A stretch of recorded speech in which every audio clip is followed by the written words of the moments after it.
Good. I Okay, can good. tell it's hand drawn. Yeah. Yeah. Well,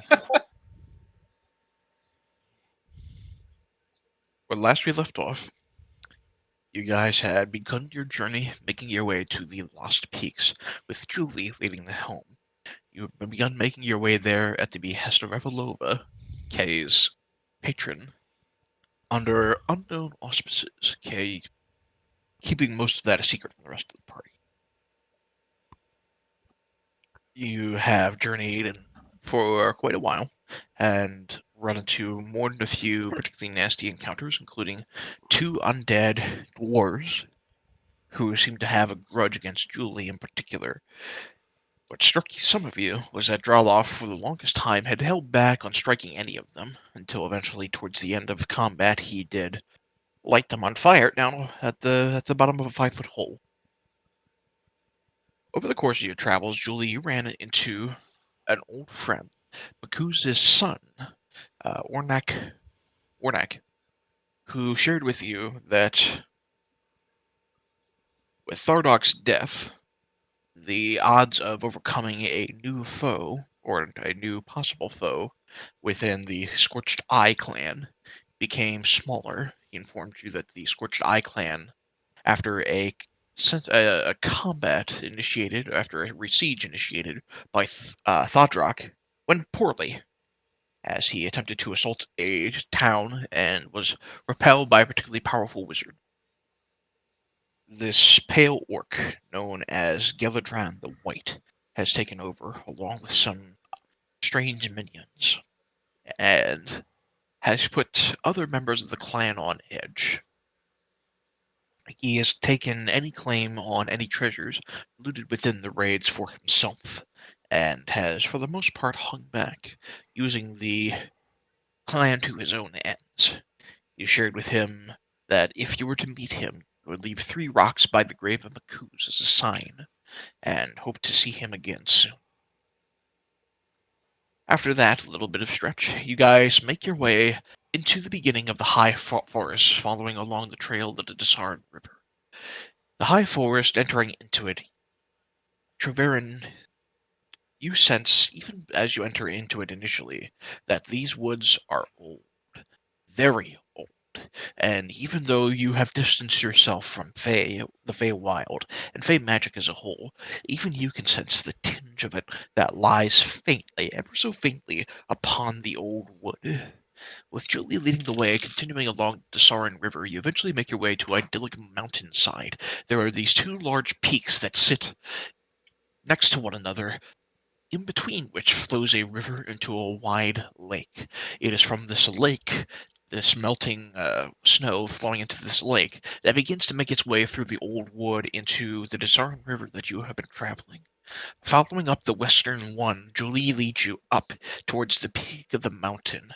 And at this time of the season, it's cold, pretty nasty cold at that. It's been near towards December, or whatever the December equivalent of Fantasyland would be. As you make your way up towards the peak of the mountain, Julie eventually leads the party to a almost hidden entrance into a cave that's been partially concealed by ice and snow.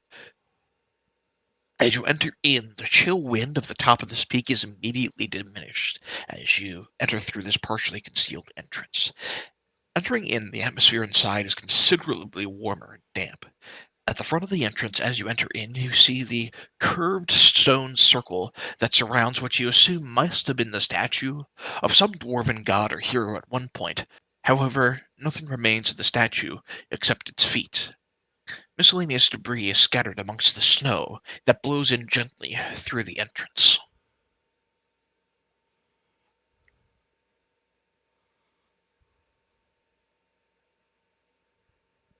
Is Julie familiar with this place then? He's been here before. At least once. This was where we raided? Yes. So so would he know the general layout, or is it just that he doesn't remember? Or Make a history check to see what Julie remembers.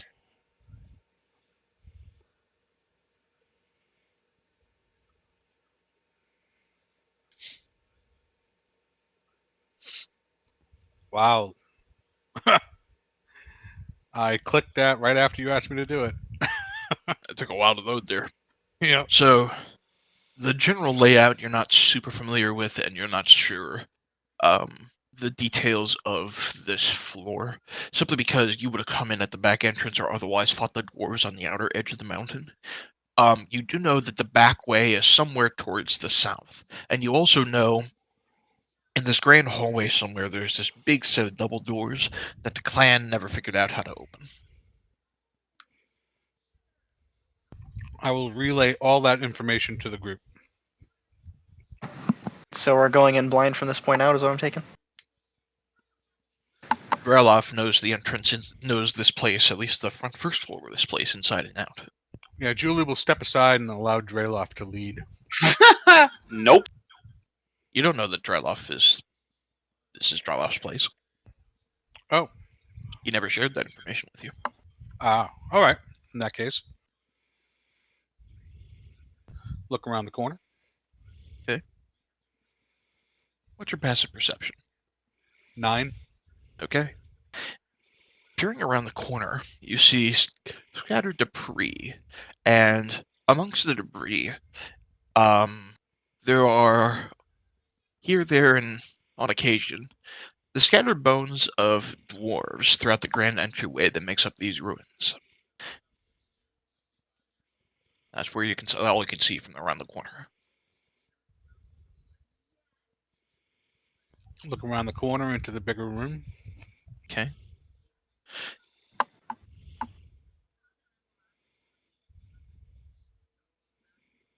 All right, am I seeing these bodies here laid out? Yes.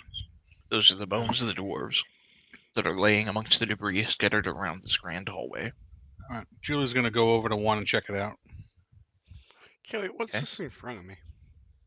That is a stone statue with but however, all that remains of the statue is its feet.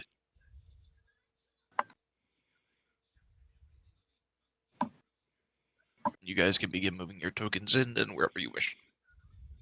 As you move in a little bit closer, Julie and Kay, you see opposite of you on this end here, there is what looks like a stone slab with ancient dwarven script written upon it. However, the slab is cracked, and the message looks like it may have faded away with some time. There are also a set of double doors immediately to your north and your south, both of which depict some dwarven figures on them. Julie kind of turns over the body with his foot. Okay. You notice see- anything? Does it look like it's been there for a while? Make a medicine check.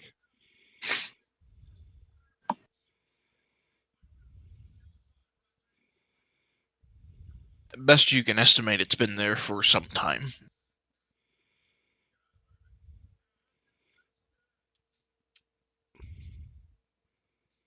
I'm gonna see something on the left side of this wall. You see more debris and more dead dwarves. The northern, and you also see another set of northern doors to your north and your south, also depicting different dwarven characters on them. Can I tell what killed this dwarf? Medicine check.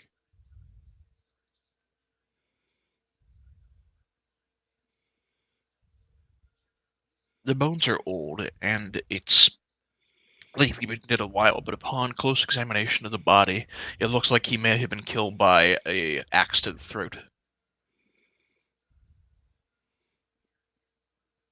Are these doors open? They look like they do. It depicts a dwarven figure listen. in front of it. Kelly, do Listen these to bodies have any like clothing on them? They have old and tattered, looks like maybe some simple clothing, winter clothing, as well as some tattered armor. Does any of that resemble the two undead dwarfs? Vaguely. They Okay. don't look like the dwarves that you fought, but Okay. the clothing seems similar. Similar. Okay. I'm going to remark to Trevor. Actually, not Dralos over here. I'm going to remark to both of them. These dwarves died violently. Drolov is going around the room muttering and whispering prayers over the bodies. I listen at those doors. Okay. Listening at the doors, you don't hear anything. I will try to open them. Okay. The doors open easily. There's a short hallway in front of you, and there is a faded but well-carved fresco on either side of the wall in a small hallway. There's another set of double doors immediately opposite of you. What is it a fresco of? Make a perception check. It's faded and hard to see.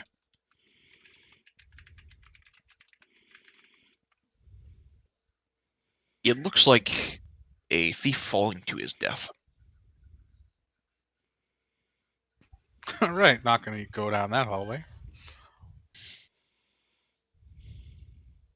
We'll try these. You see another hallway and another fresco depicted along the walls. And I'm assuming another perception check to Yep. get the fresco. Al fresco, if you will. Too faded to determine. I'm gonna open this door. Again, there is a dwarven creature depicted on the doors as you open.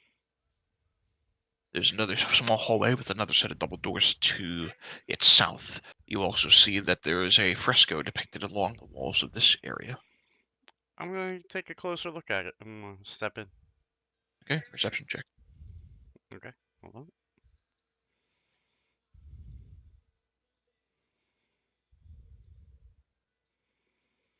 It's faded, but it looks like travelers bringing back items to a home.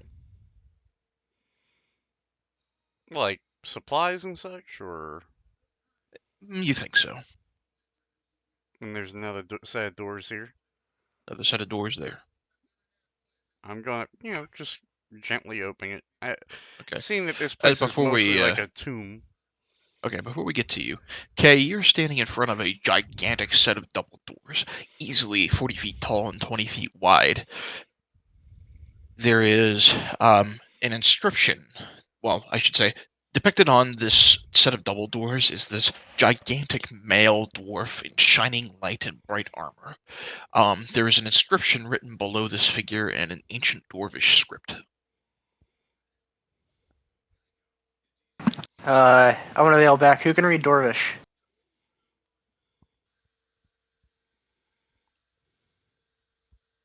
Good chat. Not the Probably elf. the dwarf.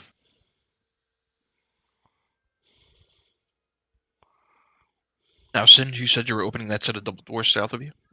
Just not like abruptly, just opening it, trying to be as respectful as I can because I see all the dead bodies, and Sure.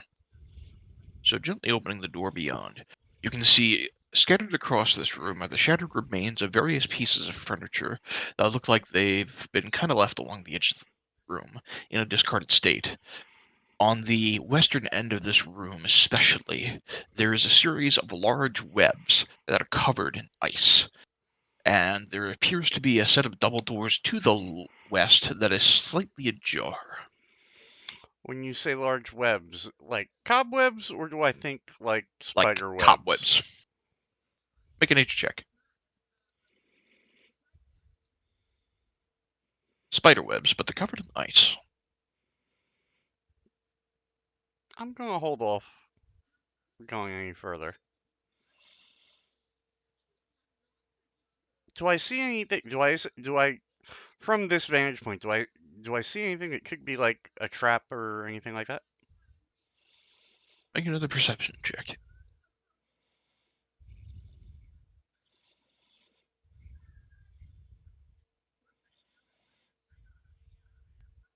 Nothing that stands out as being a trap.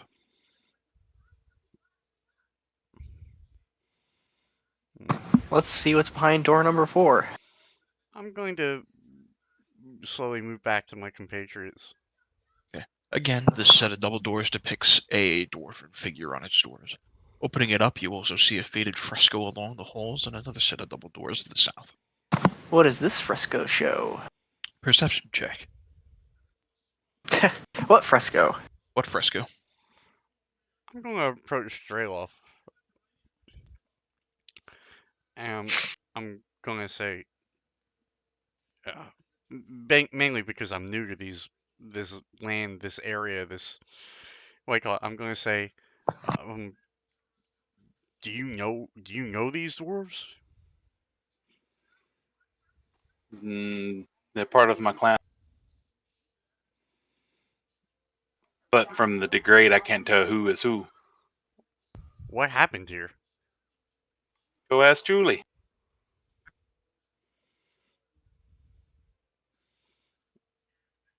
Julie turns around. Ask Julie what? Drayloff says these were his clanmates, and he said to ask you what happened to them. Julie, this is the first you're hearing of this.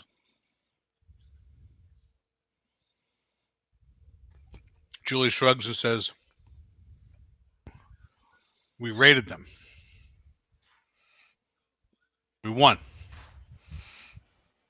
The dead and the shattered statue are signs of that, easily."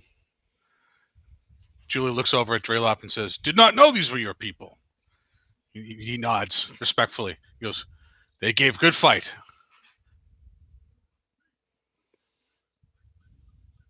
He goes back to studying the hallway.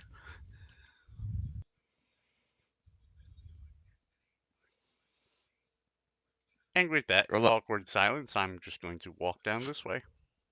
what are you doing at this moment, if anything? Paying respects. Okay. I don't know where to go. Do you guys have any ideas?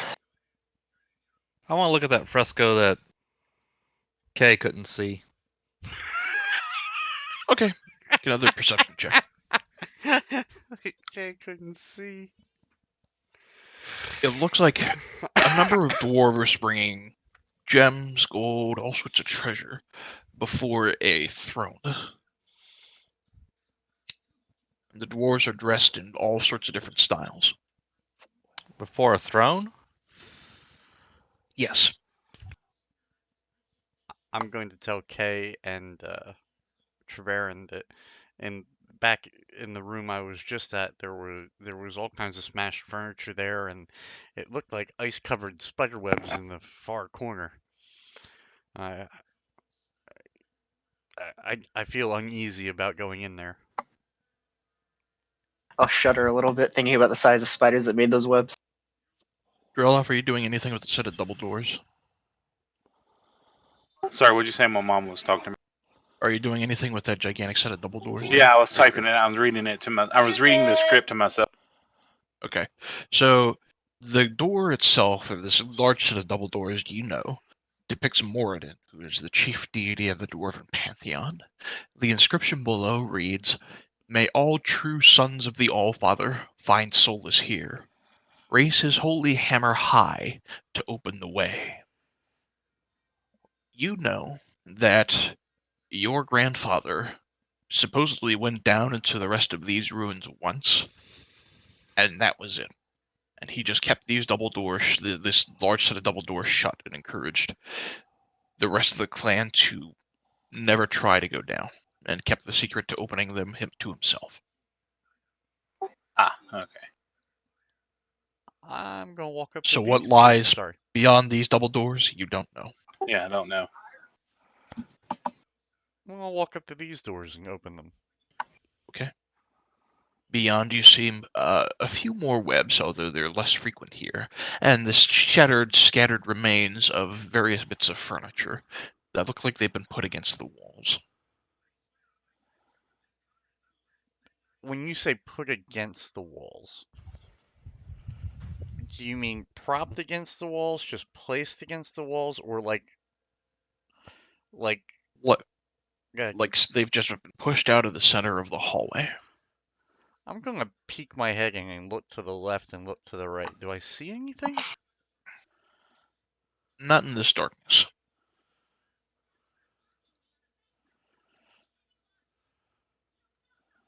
gonna ask Droloff if he recognizes these frescoes and do they have any meaning to him? Since Which one's the one? Pick a room. the ones on the walls, the ones carrying the gold to the throne, and the other ones that have been reported. You may do a Drop- history check or a perception check. So you're somewhat familiar with those. That said, you know that they're there, and your clan, as long as they've used this place as a respite for the winter, those have been there as long as anybody can remember. As far as you know, and as far as you're aware, they had nothing to do with your clan in particular. Your elders just treated it as a sign that this was a good respite for travelers. Despite your grandfather's warning about what lied deeper in. So they predated his clan, because I was gonna suggest if they were of his clan that he might want to think about taking them and keeping them safe.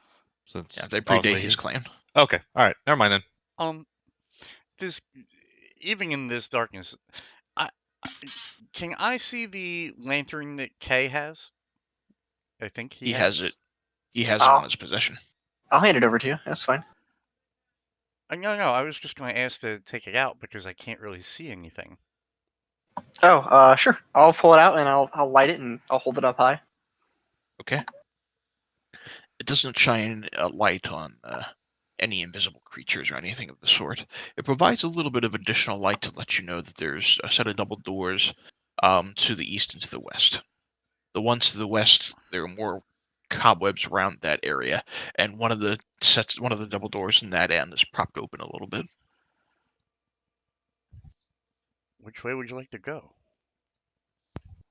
Well, kind of curious to find this door because it's a little ajar. So, Julie, are you doing anything up there? No, I'll rejoin the others, I guess. Okay. Julie's, he's like, well, I let him here, now let's see what they want to do. Yeah, I still have absolutely no reason to understand why we're here, so I'm just kind of waiting for someone to tell us.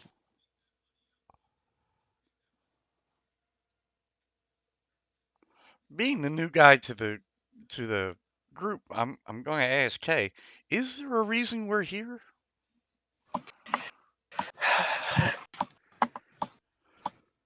there is, but it's not something I would be interested in sharing quite yet. At which Julie just shrugs and says, okay. You're nowhere near us. No, he went down into the other room. Oh, I know, I'm the other side of the room. But I'm gonna peek in. I'll approach the Okay. door as well. So, adjusting your eye, peeking in through the small crack in the shield, you can see dozens of webs that scattered around the entirety of this chamber. However, on the far side of the chamber is what appears to be sheer ice wall that covers the opposite end of this entire chamber. However, there is light from outside that is shining through the wall, this ice wall, and even through this mist and even through the webs, the light shines and almost seems like a sunbeam just comes through the ice ever so slightly to shine in the center of what looks like a beautifully carved warhammer. And peeking through, you can see the symbol of a forge carved into the head of it. It is sitting in the center of the largest web in the room. I'm going to try to open this door. Okay. The doors open easily enough. And kind of creak a little bit as you peer inside. There are dozens of webs that cover this room. Do I get the feeling that there is danger present? Make a perception check.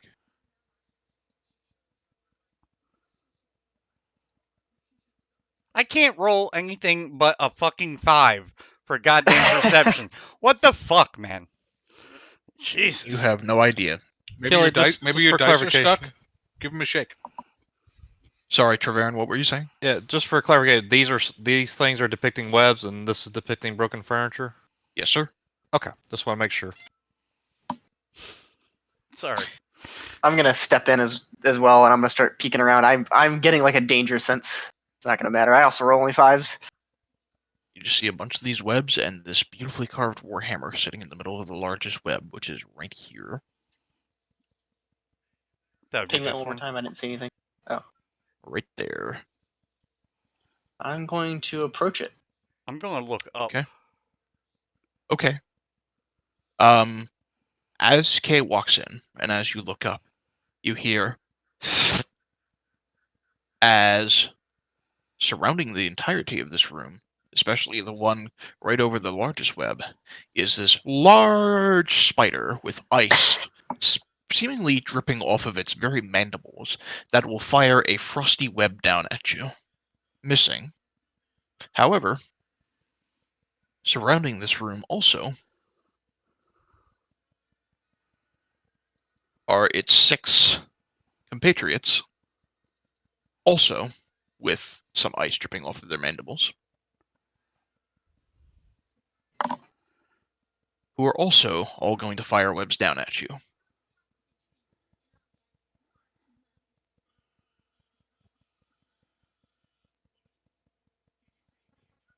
Maybe I'll hit with one of them. Maybe not. Oh, there we go. Okay, one of them hits. Well, I'm not gonna let that happen. Okay, you watch. They are about 20 feet up on the ceiling, by the way, and they are beginning to kind of descend down on top of you as you have entered into this chamber. I need everyone to roll initiative.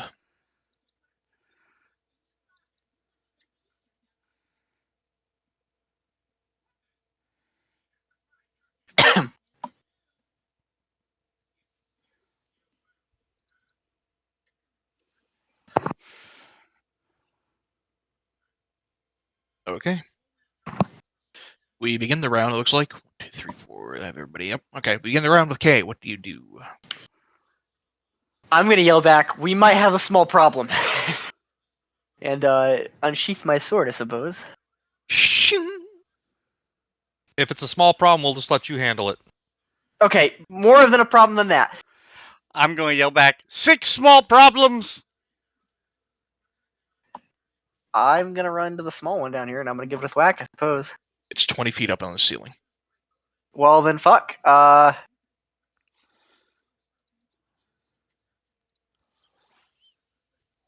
You know what?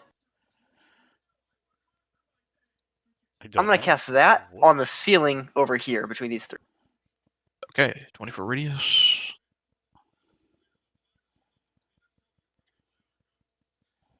Alright, drag there where you would like it.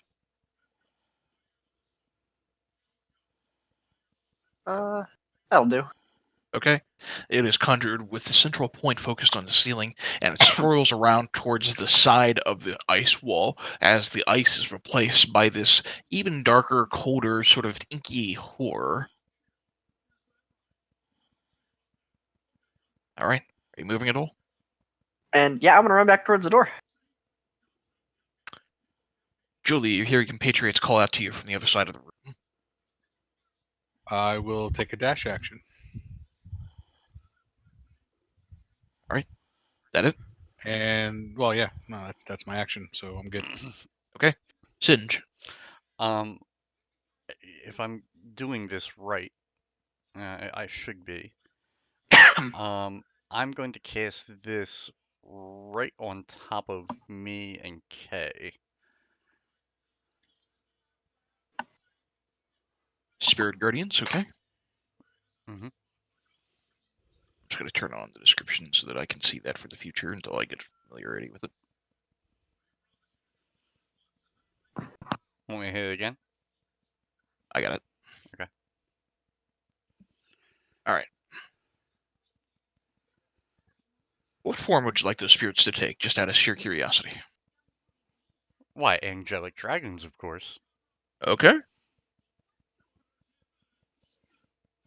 To a distance of 15 feet around you. Okay. Are you moving at all? I'm going to hold my ground here and just try to, you know, basically get ready for their attacks. Okay.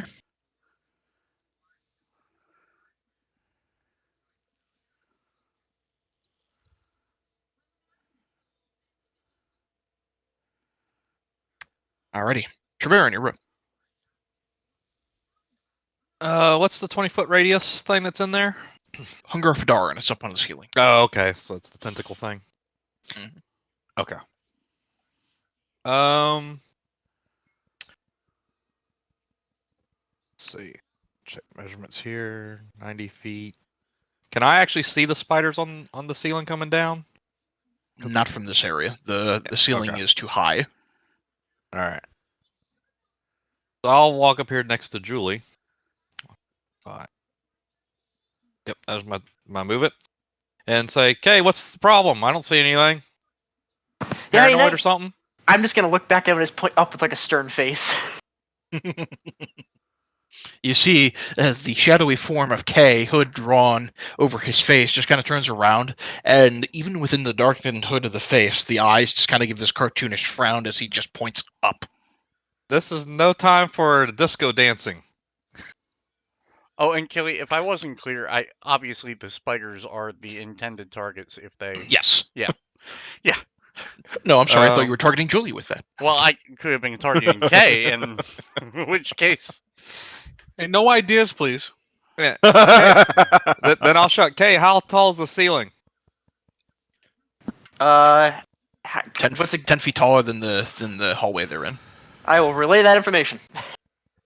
10 feet taller than the hallway, so While you're discussing 20 this, feet. this Spider Queen is going to, because she starts her turn there, I believe she has to make a dex save. I haven't Nope, done she my automatically- action yet. Oh, I'm sorry. Go ahead. I just moved up and was asking him what's the bother. So knowing he pointed up, and knowing it's probably about 20, 40 feet high, I'm going to hold my fireball action because I don't know how tall that ceiling really is. Okay. All right, holding that as soon fireball. as I could see something that is enemy-like, I'm casting fireball. Okay. So, on the queen's turn, she's going to take 2d6 cold damage. So go ahead and roll that. That'd be you, Aver. Yep. All right. It's coming. As you can guess, she's resistant against cold, so she'll take half. She's going to move from there to where she's right where she is now, but she is now on the floor. Treverin, you can see is this gigantic spider that has ice kind of dripping off of its mandibles and legs, just climbs its way down onto the floor, and its huge body is beginning to cover that mace and block the sunbeam from hitting it. So you're just casting a fireball in there straight away? Alright. I will say that is a 20-foot radius, so it's going to clip anything on the ceiling there too. So, I'm going to say, go ahead and roll your damage. It's going to hit her and two of her compatriots there. She fails. And the north spider succeeds. The south one fails. So, she takes the full 23 points of fire damage. The one to the north takes half of that. It's going to be 11. And the one to the south is going to take the full points of damage. All right. So that hurts quite a bit.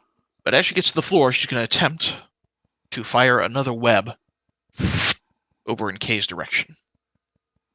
Why does everything big and ugly hate me? That'll hit you. All right. You're restrained by ice webbing. Now my question is she ending her turn there? That's as far as she can go. Yep. Okay, so is my circle technically still on her if it's a 20-foot radius? It's not an explosive radius the way it's not 20 foot tall. It's 20 feet wide. That's not what it says. It's a 20-foot radius sphere of blackness. Yeah, all right. So she takes 2d6 acid as well. She has to make a dex save or take it. Oh, that's what it is, yeah. All right, then she takes 2d6 acid. Wah, wah. I wanted to deter them from standing there, but if they want to stand there, that's fine too. All right. You're restrained by the ice webbing, but yeah, she'll take that damage. Killy, can I drag a 15-foot radius thing here? Because that's what the line should be if they approach within 15 feet. I'll drag one out for you. Yeah. Yeah. Oop, shit. I had already Oh, moved you. it. Yeah. All right. It'll be centered directly on top of you. So. All right. Alrighty, that's her turn. Gerloff, you're up. Calculated I can move to. Yeah. I'm done. Next to the spiders, go ahead and roll 2d6 for just roll 2d6 and we'll do that damage to each of them. All right. They too are resistant against cold, so they'll take half of that. 5.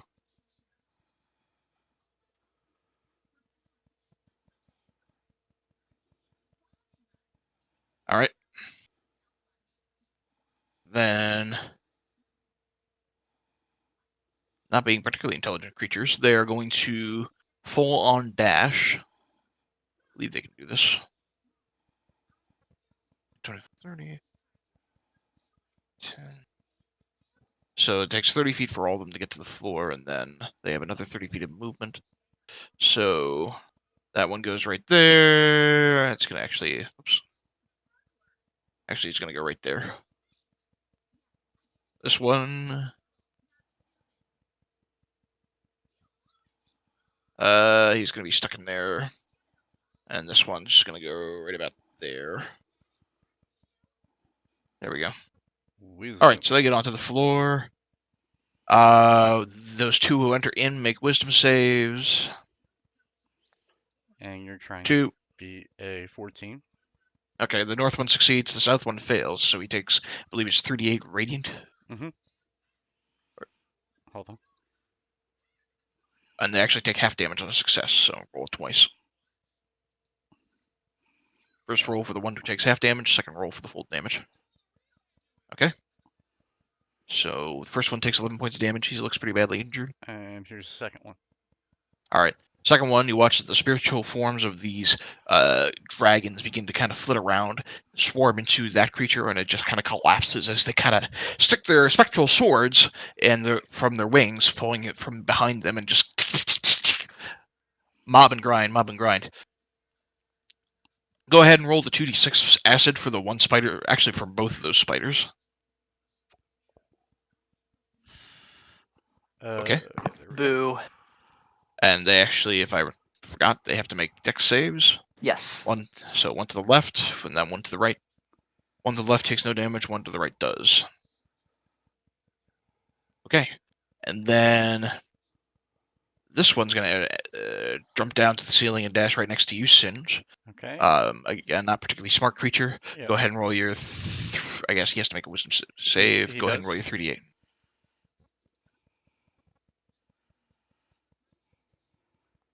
DC 14.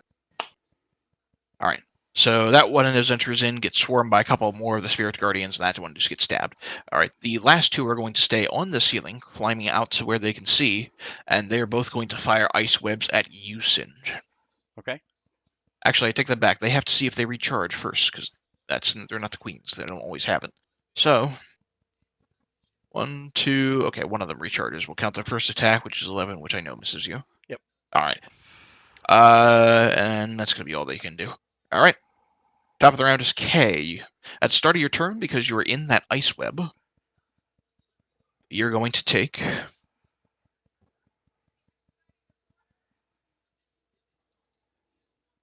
3 points of cold damage.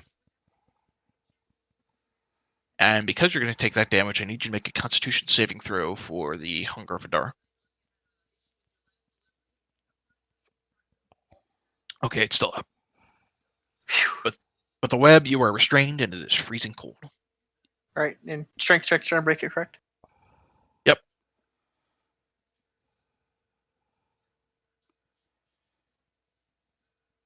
All right. It is your action for the turn, but you burst the webbing. All right, I'll just end it there then. Okay. Julie, you're up next. Okay, let's see. 5, 10, 15, 20, 25, 30. Full move gets me there. Can I melee him? Yep. I will do that.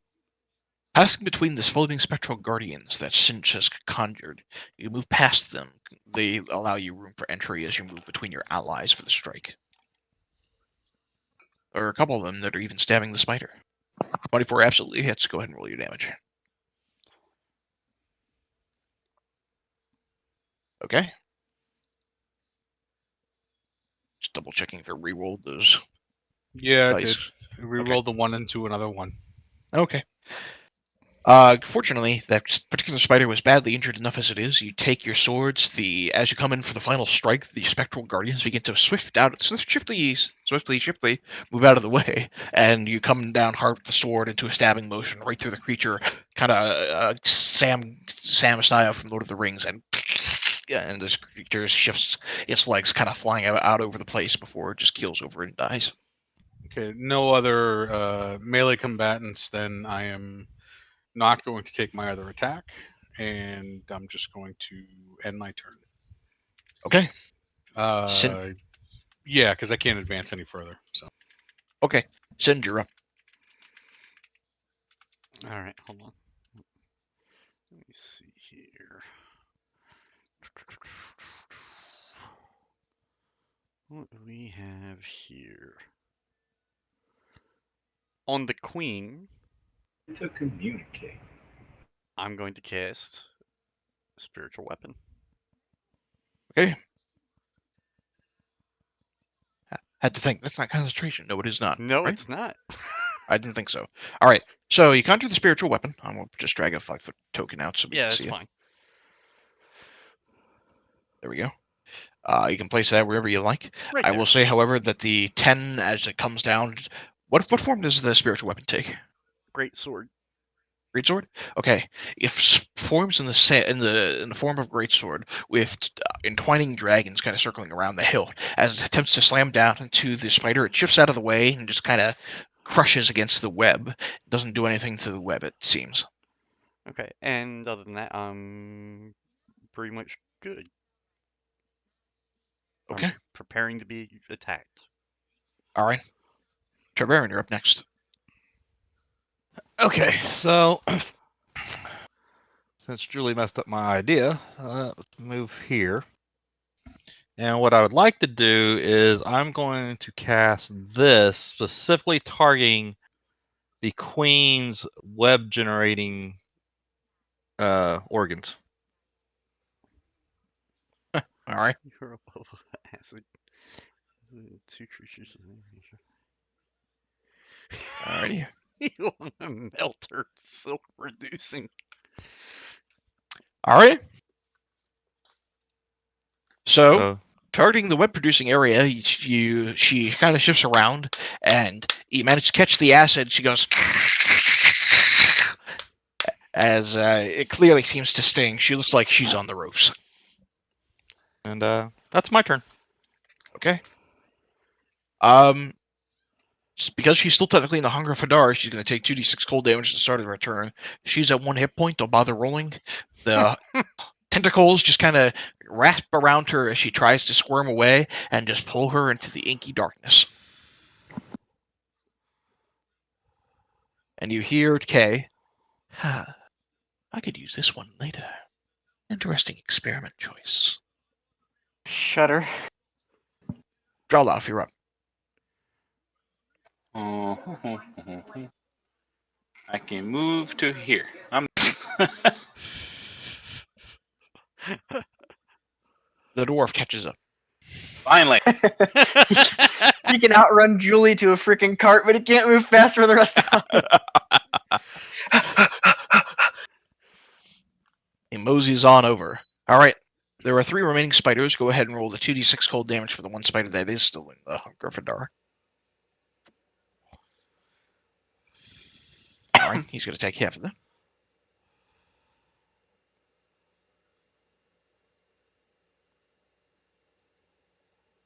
They are all then. Let me go ahead and roll just to see if their webs come up. I don't doubt any of them will, but let's see. 2, 3. The third one I think will do it. Yep. All right. So the third one down here is going to attempt to fire a web over in your direction again, Kay. Critting. Get the fuck out of here. Oh, that's the bite. All right, I'm still counting that natural 20, but I rolled the wrong thing. You're restrained again.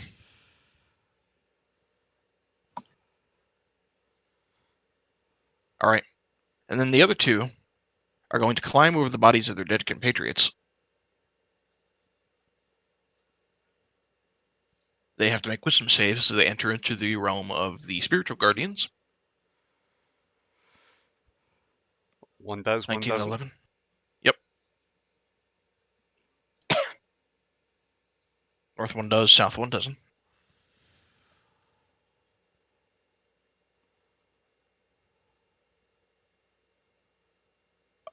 And I guess those are the rolls you did there, the 7 and the 10. Yeah.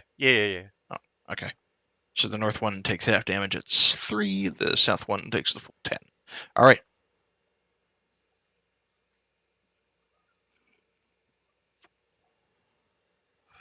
As the two of them come up next to you, Kay, they're both going to bite into you. And they have advantage because you're restrained.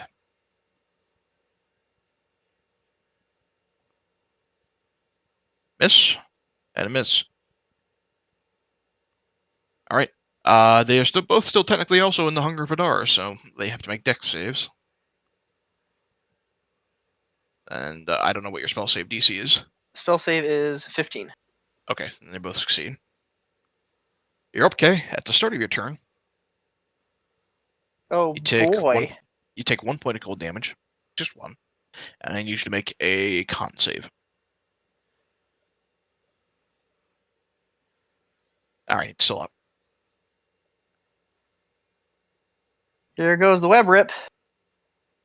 Web is broken. It's like every couple seconds you're like, rip. Get off of me! you know those really buff people that rip shirts off constantly? I just imagine my guys constantly doing that.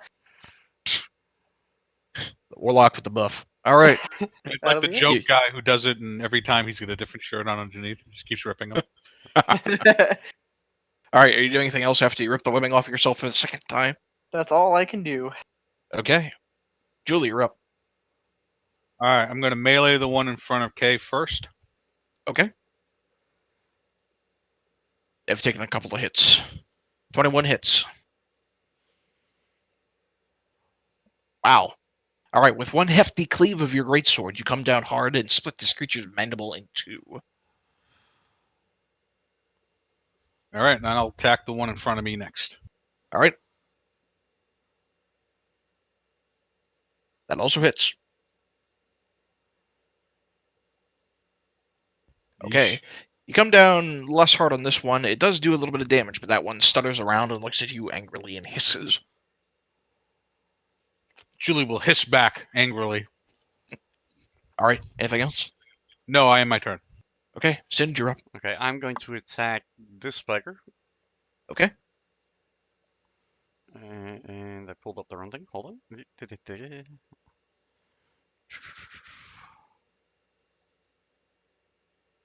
Miss. Okay. And with a bonus action, I'm going to move this down to here and engage this fella.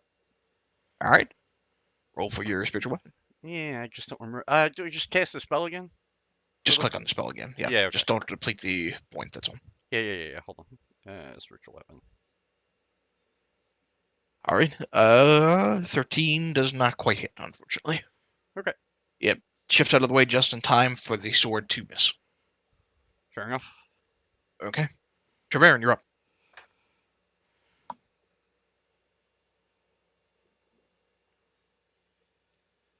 All right. That one's still alive, right?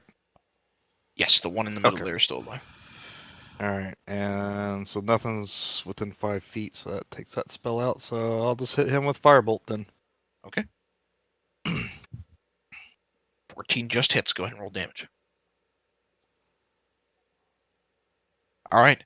Beating the firebolt between both Singe and Julie, they shift out of the way with their shoulders just in time for the firebolt to catch the thing square in the face. As it rears back, you watch as bits of water begin to shift off of the creature's mandible, as the bits of ice just melt instantaneously. As it fires back, it kind of holds itself in the face and cries out as it just kind of sputters around and, kind of like stepping as a creature just gets burned alive. It just, the legs kind of curl in on itself and it just... All right, that's my turn. Okay, there is one left standing. Droloff. You see a mountain of dead spiders form at the door. I can't squeeze between none of them three, can I? Yeah, you can. The general rule of thumb is you can move through friendly targets as part of your move. You just can't end your turn in the same space as them.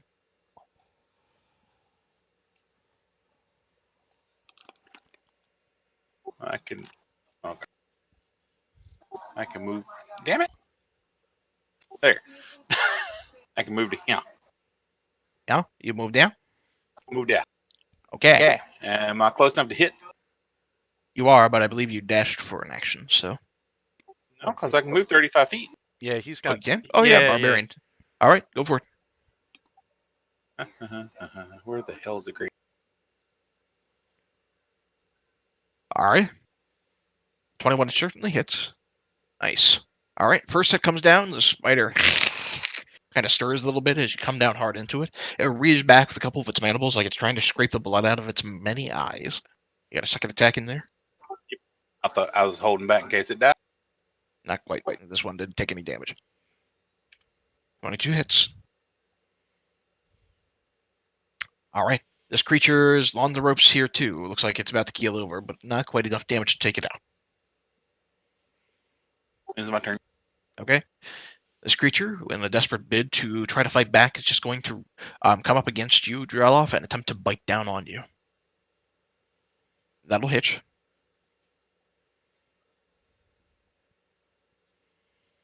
So, it's poorly worded. I must not have gotten the wording there quite right. Anyway, you'll take 9 points of piercing damage. And you need to make a Constitution saving throw against the poison.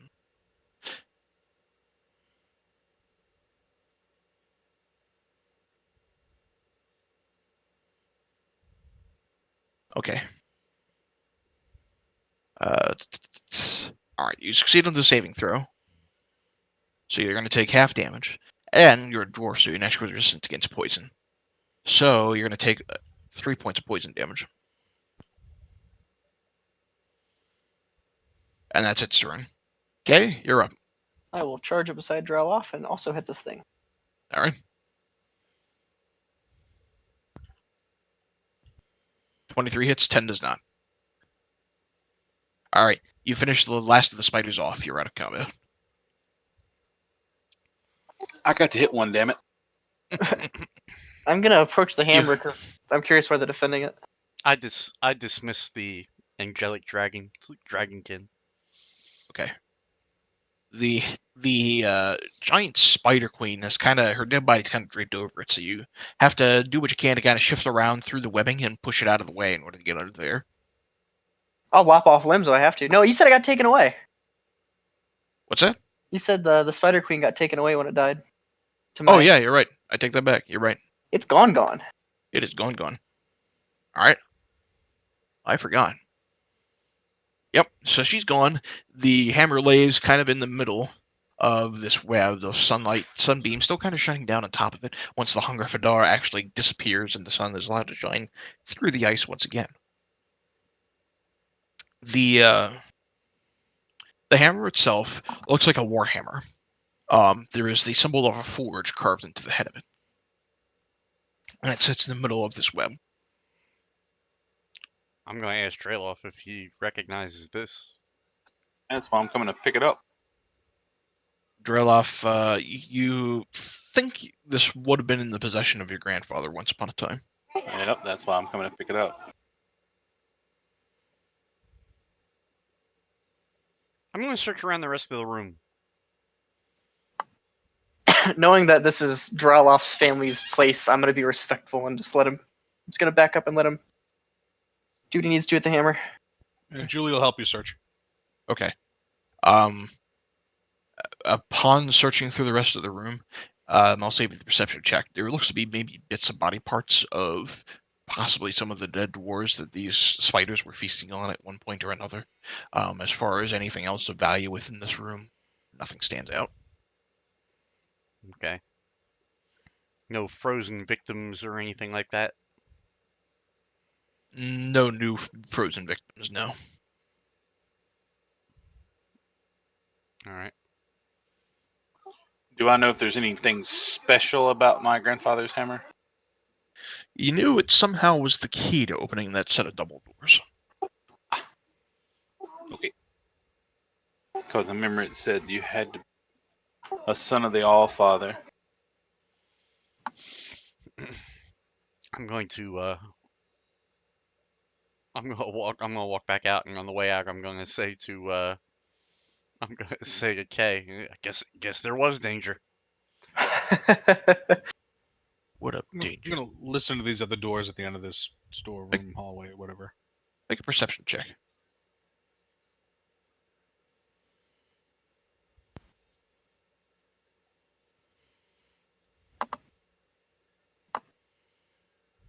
Okay. You don't hear anything just by listening. Do the doors open? If so, I open them. Okay.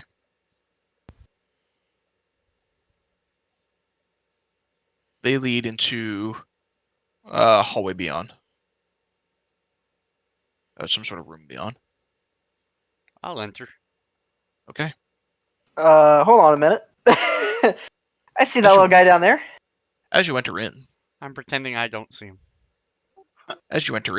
you see, digging through some tattered, what looks like might have been furniture, maybe a store closet of some kind, is some sort of ghastly-looking creature. Several ghastly-looking creatures, in fact, with long tongues. And as you enter in with your heavy chainmail tattering about, all three of the creatures turn and look at you as if you're their next meal. Roll initiative again.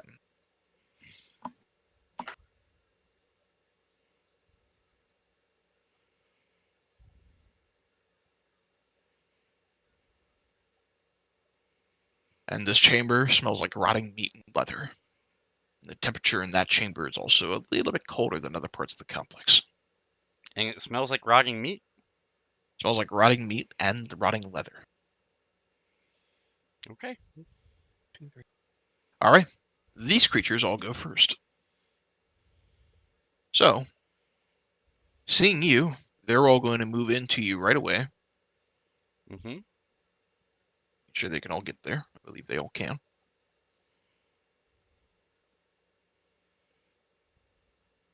All right. Surrounding you, all three of them are going to take their claws and, well, beginning with the first one, they're going to first attempt to slice you. That's a miss, I'm sure. Mm-hmm. Second one. Third Miss. one. That'll hit you. Yep. So I need you to make a con save as that one hits you. Mm-hmm.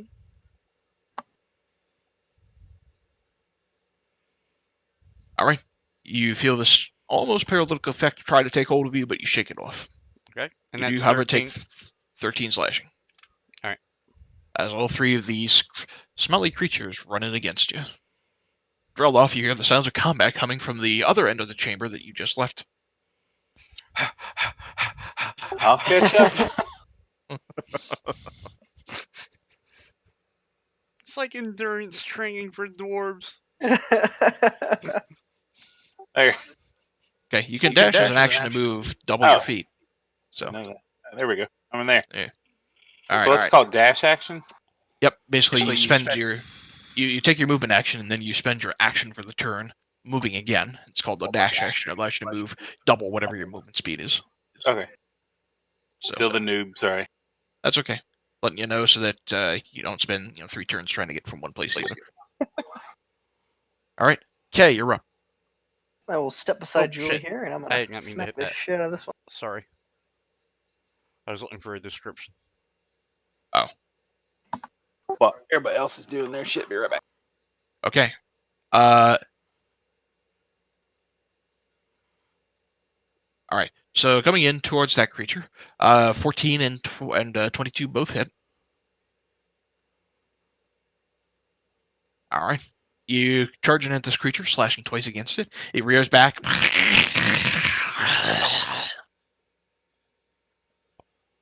Done for your turn? Yeah, I don't have a response to that. It's a little creepy. Okay, Trevarin, you're up. Okay, finally get to use this thing. All right, so what I want to do is I'm going to use a point of this, Mhm.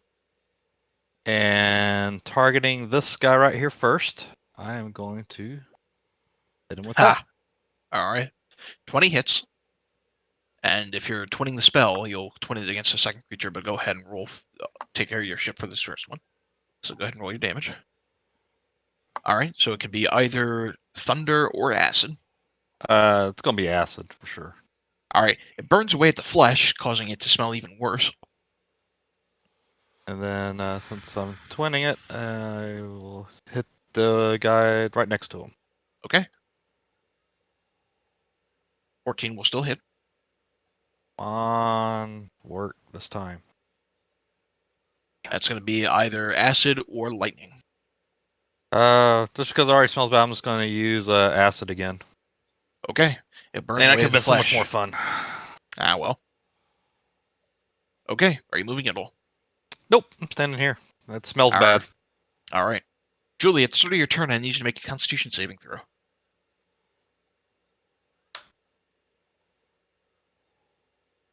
All right. These creatures smell bad, but you grew up around orcs. So it's nothing new. You're up. What do you do? True that. I'm going to first melee the guy in front of me. Okay.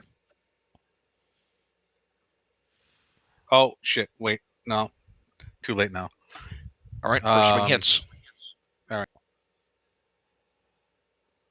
You lop off the head of the creature. It falls down in front of you. All right, then hold on. Going to step up and attack the one in front of me now. This guy. All right. That one misses. I'm going to action surge, and I will attack him again. Okay. 17 hits. All right. That one hurts him quite badly. And I'll attack him again. All right. 23 hits. All right. With that action surge, pushing yourself forward, you manage to lop off the head of the second one. All right. I have no bonus action, so can I move? If I move, no, hold on. Yeah, I'm gonna move here. Yep. And end my turn. Okay. Since it's beginning of your turn, I need you to make a Constitution saving throw. Sure. All right. Having grown up around elves, terrible stenches are not something you yourself are used to. I am afraid that the horrible stench of this creature gets close to you, you begin to your gag reflex basically begins to kick in. You are half retching. You are poisoned until the start of your next turn. Okay. What does poison bring with it? What it does. Bring up my condition page again. Come on.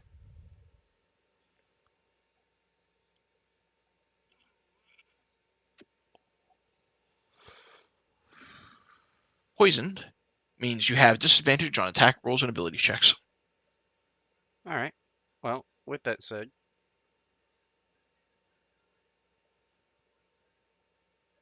All right, first attack misses. and as bonus action, I'm going to do it again. All right, War Priest. 18 hits. All right. You hit the side of the creature a little bit hard. It rears back a little bit and then shakes itself free, focusing again. All right. On its turn, it's actually going to turn around into Julie's direction. He's going to attempt to slice into you. And misses. Drelloff, you're up. All right. Move to here.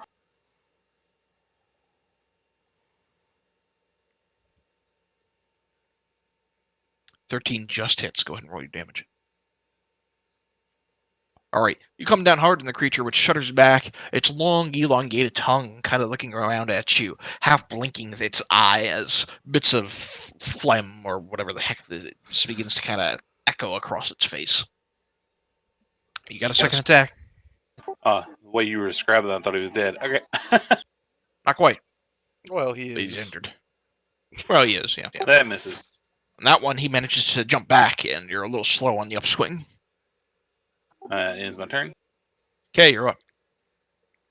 I will step beside Singe and draw off here, and I'm gonna smack the shit out of him. All right, go for it. They both hit. Go ahead and roll your damage. All right. You come up against the creature, the shadowy tendrils jumping off, and they begin to envelop around his tongue.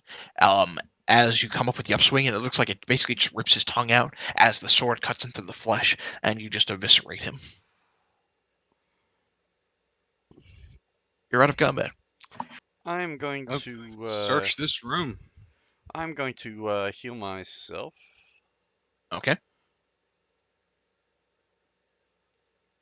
Getting 8 hit points back. Do we need perception / investigation rolls to search the room? Well, first, what's in the room? Inside the room, there are several different it looks like cabinets that are kind of scattered throughout the edges of the room. Drow, you know that this place once served as sort of a storage chamber for mostly meats that you would hold in this place as you would go out hunting. The weather in this chamber is considerably colder than other places within this floor of the ruins. Meat locker. Meat locker, That's basically. what smells like shit. Yeah, whatever meat still is in here is rotten. And there are a few leather pelts that are kind of hanging up, and they have since rotted as well. There's a set We'll of go double over to- doors in the southern end, and Julie, you would know that this set of double doors leads to the back entrance, basically. Oh, cool. I will let the party know that. Found the back door. All right.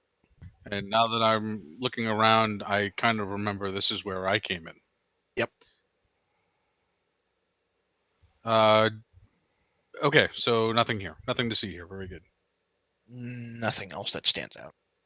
Looks like these creatures are trying to dig away at some of the rotting meat. All right, let's try those 2 hallways up north here. Try this one here. Those doors open? They do. I'll follow. Peering into the room beyond Julie, you see this room looks like it may have once served as this grand banquet hall. There's not much else you can make out just from the entrance here.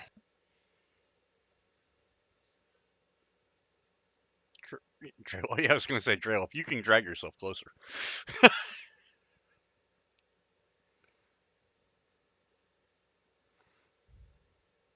All right. Julie and Kay, as you both enter into the room, you both see there is the horrifying visage of what looks like a dwarf. His hair is draped over his eyes, and he just kind of stands there, this ghostly visage, as it peers at you as you both kind of enter into the room. And it's just watching you. What is it you see up there? You're. This is your department, I think. Julie will just kind of step off to the side and have his sword ready in case it decides to be unfriendly. I'm also gonna ask Draloff to approach because maybe he knows the spirit. Yeah, Julie looks a little spooked. Do I know what that is? It looks like a ghost. Does it It's the appear spirit of. hostile? Right now, the dwarfen visage is One that looks like there is dry blood just dripping down its face, even in its ghostly visage. It is wearing what looks like tattered armor. Its hair is dripping over its face, and there is you can see through its dripping hair and the dry blood, one singular glowing red eye that is looking in Julie's direction. Dreloff, do you know this person? Or this spirit? You don't recognize the person. You imagine it's probably one of your clan mates based on the armor, but you don't know this individual personally. It's another one of Julie's friends. What else is in this room?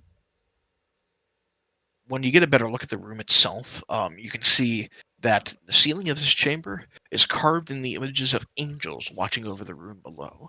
The walls in here have painted frescoes of dwarves that are in the middle of a great feast. However, the paint has chipped and faded over time. You can see the center of the chamber has several broken tables and overturned chairs that cover it. There are several sets of double doors that lead out of the chamber. You see the northern set from those of you who can. The northern set of double doors are carved to resemble a dwarven lord sitting at the head of a table. And although your vision isn't set up on your token there, you do see Kay on the other end of the room. There is another ghostly visage also watching you from there. So there are these two ghostly dwarves in the far end of this great banquet hall. One male, one female, dressed in simple leather garments that have been tattered with dry blood and shattered, and they're both looking at you with gaunt visages. Just with my holy symbol around my neck, I'm going to walk in the room, but I'm not going to, I'm not trying to provoke the spirits. I basically want to be respectful and, walk around. Obviously, they're here for a reason. And I'm just going to kind of walk down this way a little bit and see if there's any reaction. They both turn to face you.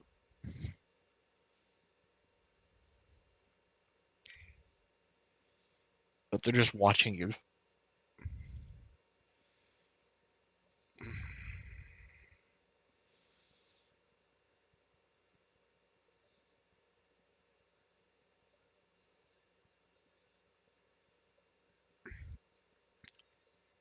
I'm going to say out loud, why do you cling to this place?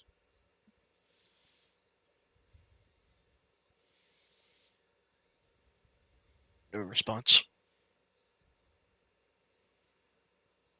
Drelov, perhaps someone they might be familiar with.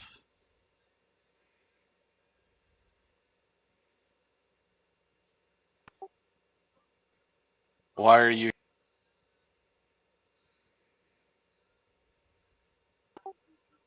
Apparently nothing.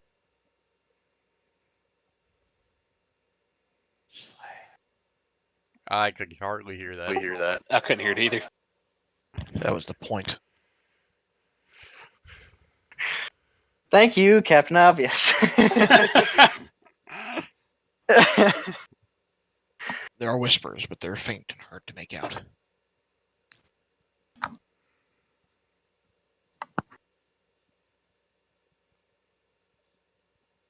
And the one you're standing in front of Dreloff now just stares at you kind of intently.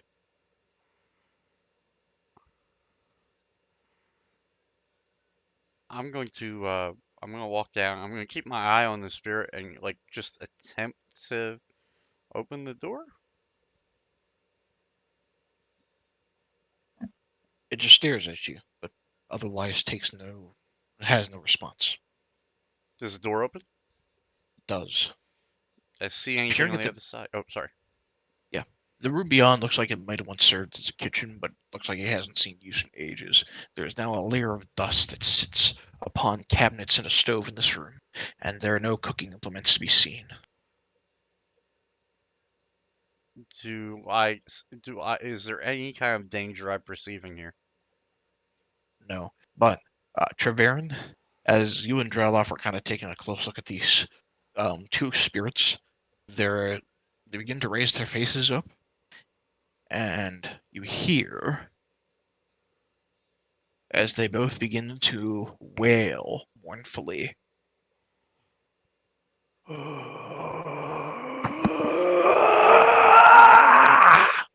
I need the both of you to make a wisdom saving throw. Well, I'm gonna fail that. You never know. You can roll a nat 20. You succeed. So, as they wail mournfully, Treverin, you are scared witless. So, you are frightened. However, it's only temporary because both of these creatures then fade into the wall behind you. That said, because you've rolled so poorly, you age. If I can do this roll right. Nope, that's not right. D1D4 410? What the fuck, Gilly? Thank God I'm an elf. No, come on. There we go. 1d4 times 10. So you were aged by 10 years. Okay. Good lord. 355 a year. Bad roll. And they both fade into the wall. You are spooked. Who you gonna call? That's exactly what I was going to do. I was going to walk up to it and saying, "Hi, I'm the keymaster. Are you the gatekeeper?" To see what they responded with. That's exactly what I was asking. Hearing the, did we hear the loud screams? Yeah, it sounded like it was Treverin. I'm gonna walk out and I'm gonna be like, "Are you okay?" I'm like, "You look horrible." It looks like he's seen a ghost. Julie will check Trail off. Drelloff just blinks.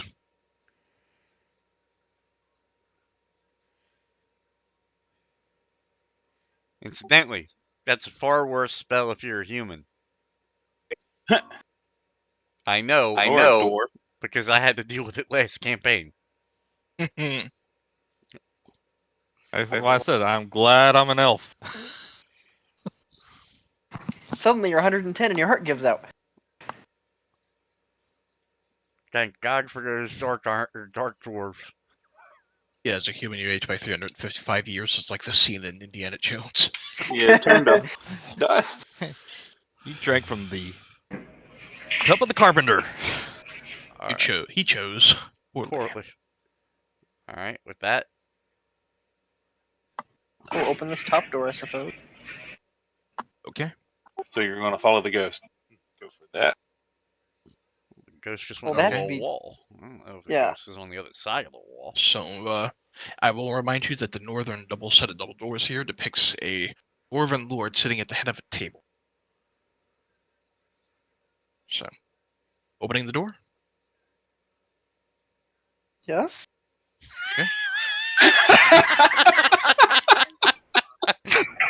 Opening the door beyond, you can see Oh, yay. there is a waiting room. This looks like it may have once served as a waiting room for nobility. Sitting upon a raised dais in the center of the room is a chair inlaid with gold that looks like it's bolted to the stone floor of the dais. Even from a casual glance from this distance, it looks like that the chair has seen damage from axe and hammer strikes, especially around those bolts.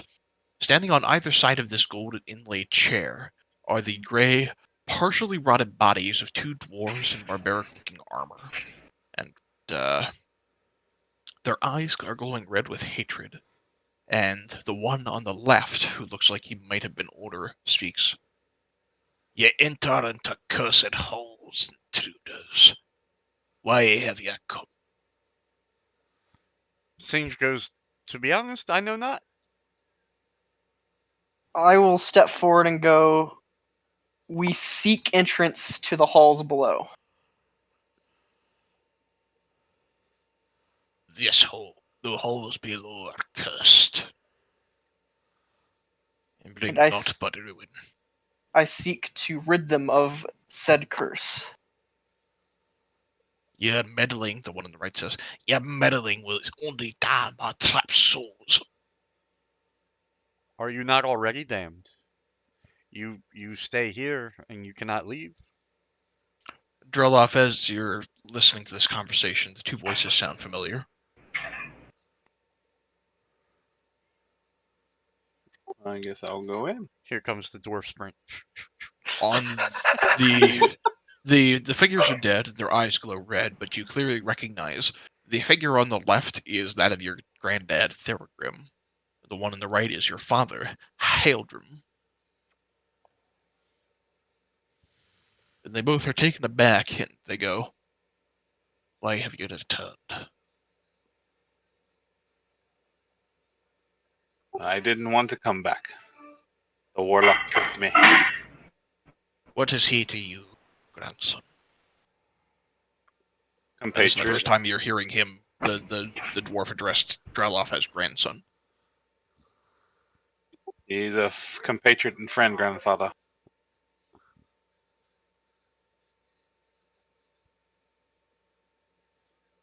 He says,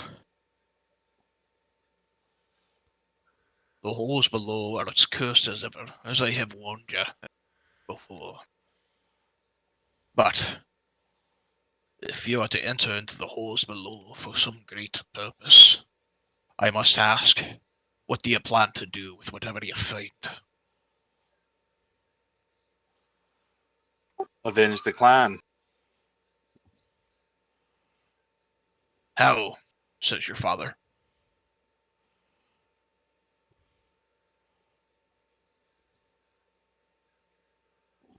It's a tough question. Perhaps Kay could explain?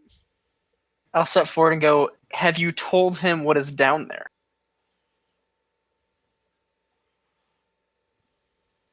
The grandfather says, shakes his head and says,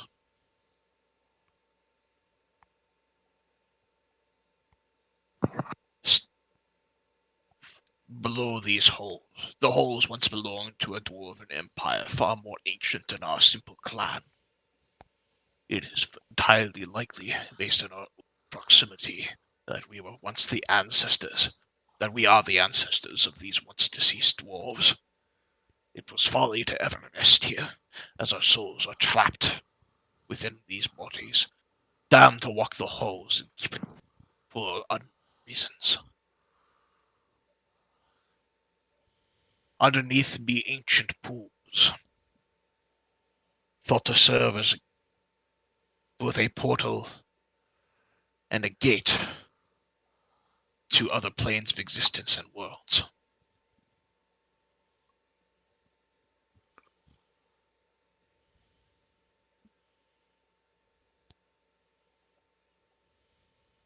How the gate is used I know not, and neither have I ever ventured to far enough into the cursed hallways to confirm the rumors." Um.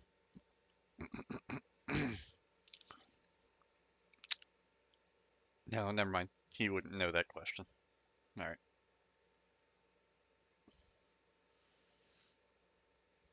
Your grandfather says, "I can tell you how to enter the cursed halls if you promise and swear this to me. Avenge the clan. Use the power of the pools to find the source of the orcs who have damned us here, and slay every last one of them."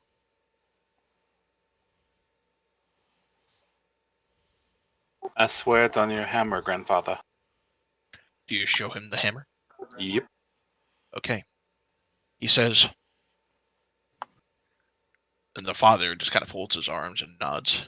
And your grandfather says, "Hold the hammer high to the double doors that depict the All Father, and utter the word." As soon as I find it. And utter Hold the on. word Verikan, which you know is the dwarvish word for light. Vericon, right? Verikan. When Is you this said all that, being Glee, said in dwarf? Yes, All right. it is once Straloff approaches.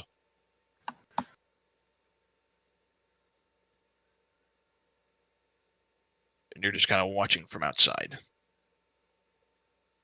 I wouldn't suggest Julie coming in here. All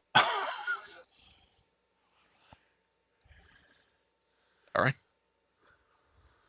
The grandfather nods and says, "I wish you the best of luck, son. Thank you, grandfather. Bring honor to the clan. Continue the lineage. I swear, grandfather.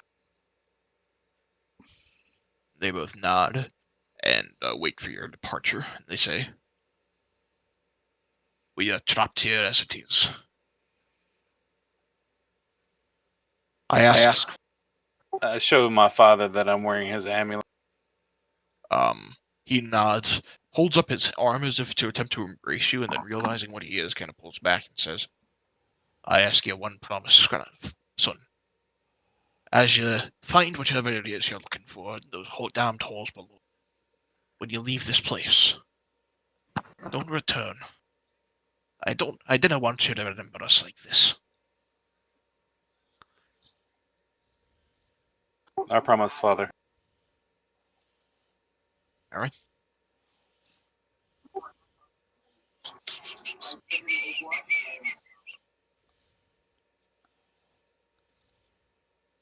You leave, shutting the doors behind you. Were either of those dwarves? Did Julie recognize either of them as like the dwarf who led that defense that he ended up breaking in the back door area? His father. They didn't seem to notice you. The K was kind of blocking the way. You were staying out. Obviously not hearing the whole thing about opening the double doors. I'm going to open this last set of doors here. Okay. That set of doors leads down into a hallway with more doors that seem to line the northern and southern walls. Poke my head in.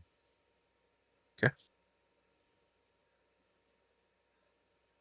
Julie will back him up. Okay. Julie What smells is- treasure. Okay. Where there's Sind, dwarves, what there's is- gold. Sind, what is your passive perception? I'm going to pass perception. 16. Okay.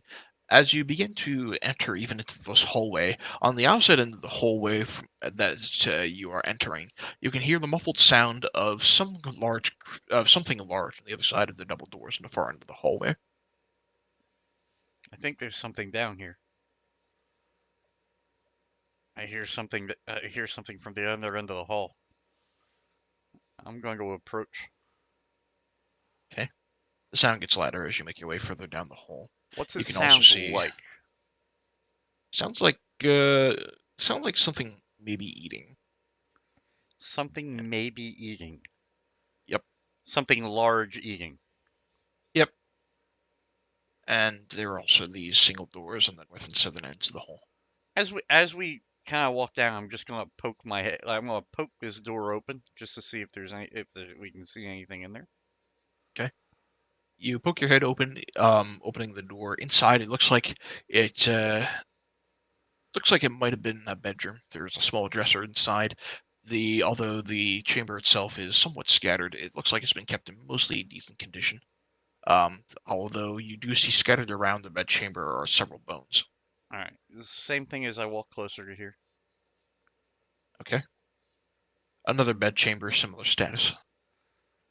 All right. Julie will check the northern doors. Okay. They all appear to be bedchambers, so that kind of surround the northern and southern ends of the hallway here. Right. Let's see. As I get closer, I'm gonna try to be quiet as I get close. Mm-hmm. You want me to roll a stealth or no? Yes, please. And should I roll with disadvantage or with chainmail? Julie's gonna, when he sees him being sneaky, Julie will hang back. Okay. Because I'm not sneaky. Are you wearing chainmail, I am. Singe? Then Yeah. yes, disadvantage. Okay. Okay. Okay. You're not especially sneaky with the jinglings of the chainmail as you kind of gently make your way forward. I am going to approach this door and see. Does it look like it pushes open or pulls? It looks like it pushes in. It pushes it. I'm going to motion with my hand for Kay to move out of the way. where he's standing right now. And I'm going to, for K to move out of the way. Yeah, Julie's not a dummy. He sees that. He'll take cover too. Well, all right, fine. All right, and I'm going to gently push the door in. Okay. Pushing the door inside. You can see, with its back turned to you, is a large creature that is in the middle of munching on something, though you're not sure what. The creature is covered in white fur and has horns at the top of its head.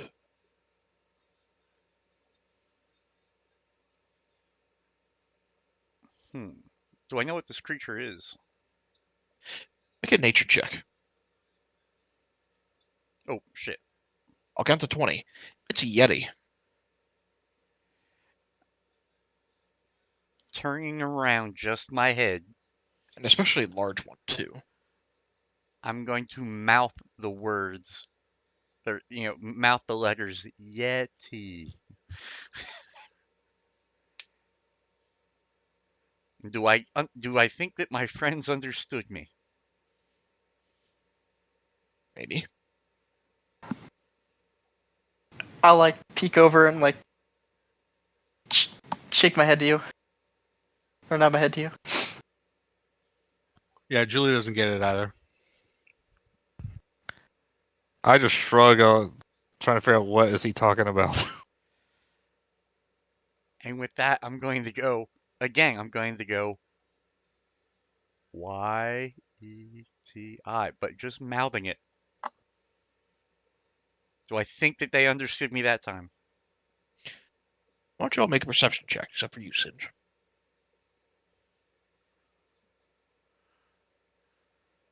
Okay, gets it. Treverin doesn't. You said perception? Yep.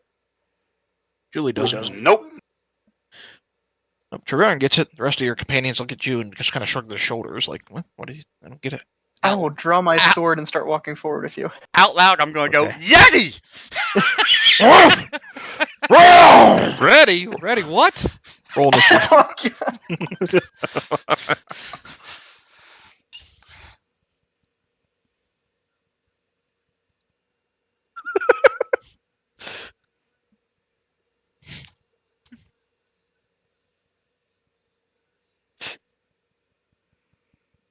All right.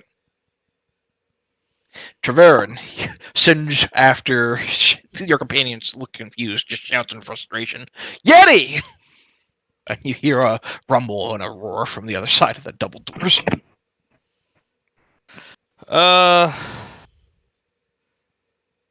Yeti! Well, I am not dumb enough to try to go into the room.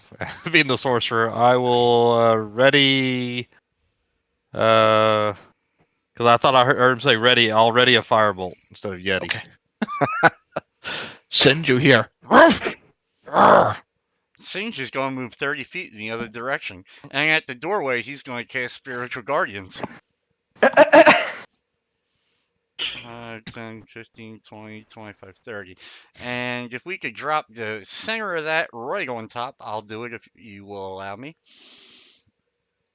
Hold on.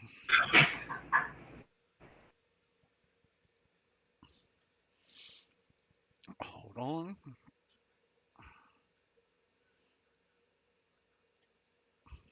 Okay, so the spiritual guardians flit around you specifically, so they're always centered on you.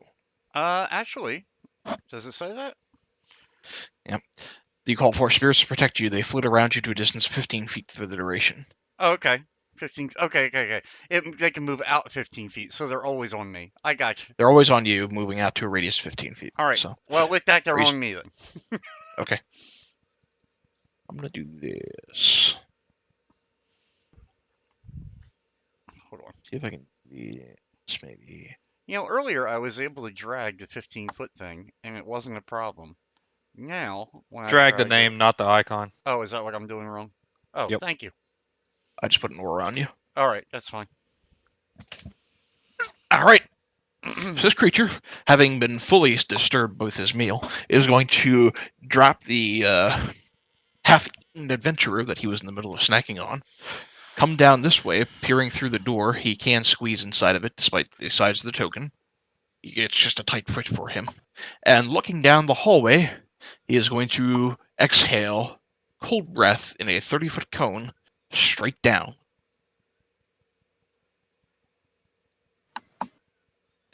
Which is going to miss Julie because Julie's in cover. And is just barely going to miss Singe, who is just out of the way. Oh, think, yay! well, I think. Well, you know what? I take that back because that would be their point of origination. So Singe is just in line for it. What am I rolling? The both of you need to make Constitution saving throws. Oh my god. You take half damage. Singe, counting the 11, you take full damage. Oh shit! I gotta turn off this. So Kay takes 20 points of frost damage. Singe takes 41 points of frost damage. Spell's still up. What's up? Spell's still up. You're taking 41 points of frost damage. I see you have 28 hit points. Oh, my bad, my bad. You're down. Yeah, Spell no, is not up. I did not see the damage roll. Gotcha. Thump. I'm down. Thump. You were down. Sorry, man. All right. Kay, you're up. Seeing Oh, that the shit. Yeti moved into position, I'm gonna use my saved action to firebolt him real fast. Okay, sure. Go ahead and roll damage. All right. As the firebolt impacts into him, he goes, "Arr! Arr!" Begins to try to pat away at it right away. All right. Kay, you have this gigantic Yeti kind of squeezing down the corridor and making its way towards you. A gigantic Yeti calls for a gigantic sword.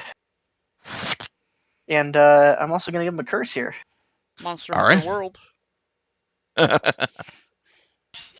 See if I can do anything with it. Crit. 16 also hits.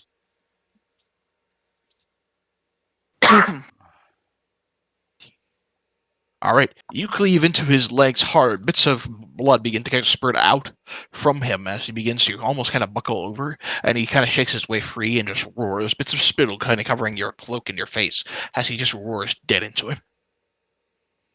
I'll just lock eye contact. All right. Draloff, you're up. Ha ha ha ha ha. Do I recognize this Yeti? Well, there was one that. Hold on. It was my You- little pet Yeti back in the day. No. It was you Mr. recognize. No. You recognize this Yeti as being a particular terror to the clan. Oh, It's like he's moved in. that's fucking hysterical. What dash action there? Son of a bitch. Oh. All right. You Fucking move wall. behind Julie. Out of the way. Oh. No, it went through the fucking wall for some reason, so it put me right there. Okay. Are you dashing just straight up to the guy? Yeah. Okay. Anything else for your turn? Yeah, I was going to enrage while I was running. Okay. You are enraged. Okay, that ends my turn. All right, Julie, you're up. Is there any room for me to melee this guy? Nope. All right, then I'm going to switch to the longbow and fire from cover. All right. 14 does not hit. 16 does. All right. The first arrow, he kind of bats away like it's a gnat. The second one manages to find its way just below the shoulder blade. All right. Pokes him a little bit. And I'll duck back into cover. All right. Treverin, you're up. Well, let's see. What I need to do then is move up here to Singe, and if I can, I'm gonna cram a healing potion down his throat to bring him up. Okay. Regular healing potion? Yeah. All right. Just roll 2d4 plus 2.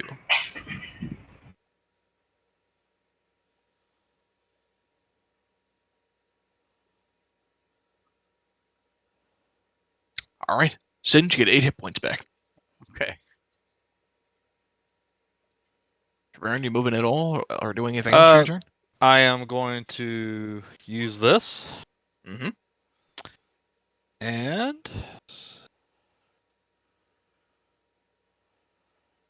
going to cast that as a bonus action. Okay.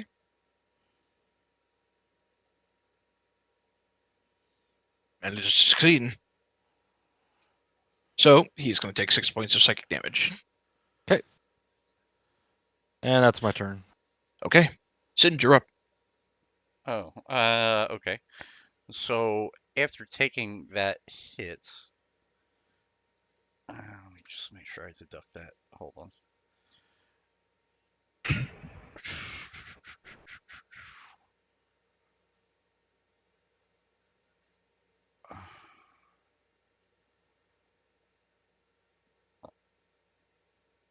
I'm going to cast Bless on my compatriots, and I'm going to find myself in one of those rooms.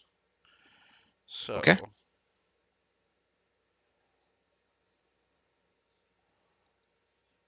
Now I have to ask, do you cast Bless before or after you stand up? that's a good Does that point, make a difference? but it doesn't matter. I'm Seriously. only going 10 feet. But I'm thinking like you're laying on your back, you're like, be blessed! You just throw your arms in the air. Hey, I could not cast it. I just thought it'd be a funny sight, Dragonborn land on his ass. I'm alive! Okay. Be blessed! And you just get up and skedaddle into a room. Okay. I want to make sure you said Treverin, K, Drelov. Yeah, the guys I could see. Okay. All right. Are you done for your turn? Yeah. All right. The Yeti on his turn gets his cold weapon breath back again and is going to exhale it one more time. I need Drelov and K, and I don't think it'll hit Treverin. Just make sure of that. He'll just be It out does of not. range. It'll just be out of range. So I need Drelov and K to make Constitution saving throws. Roll a d4 after you make it. You can't add a D4 bless. Yeah. Of I don't course, think the it's gonna DC is matter 18. much. So, all right. So you're both taking the full brunt.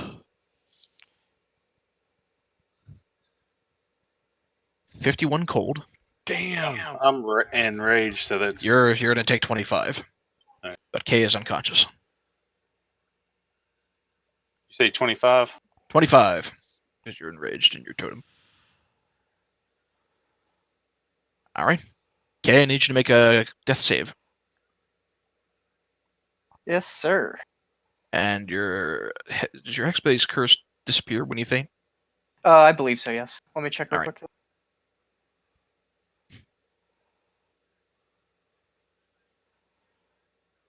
Yeah, it ends early if the target dies, I die, or if I'm incapacitated. All right. So Hexblade's curse is gone, and you got one failure. All right.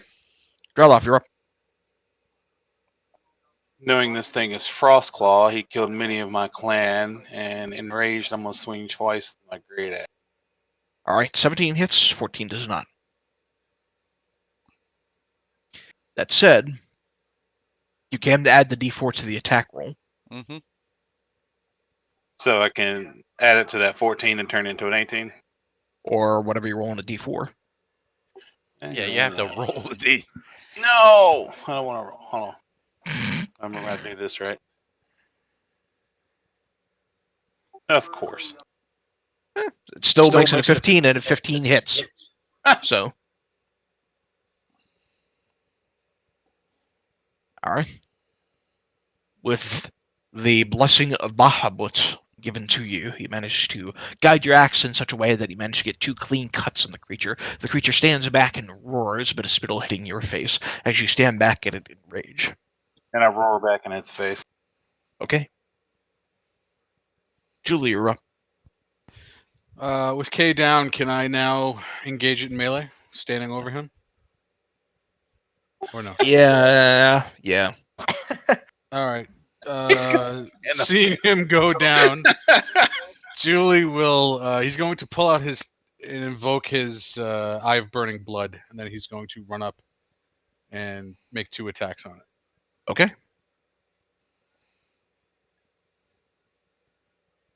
Kay is going to be healing word, staring up at Julie's crotch is what's going to happen. Cock punch. Both attacks will land. All right, first the crit, Ow. and the not crit. All right. You cleave hard at this creature. It looks really, really badly injured and stares back and just roars in a final in defiance. Dang. Well, I already used my action surge, so that's it. Okay. Treverin, you're up. Well, since Julie keeps messing up my plans, let's see what else I can do. Come on, man. Don't tempt me. Um, let's do. Hey, you know what? Let's just see if it works. Well, yeah, I got an idea. Hold on. Okay. Just because can. Are you going to try to charm the fucking Yeti? I thought about it, but I changed my mind. I'm aiming this right at the back wall, so it'll hit the Yeti, but it'll miss all my friends. Okay. And I'm going to cast Fireball. All right. He fails to save.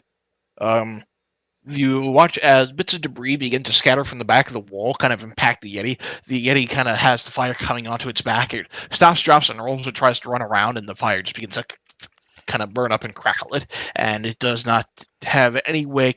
It does not have any defense against it. It seems especially freaked out by it, and it just can't. It cannot fight back. It is down and down for the count. You're out of combat. All right.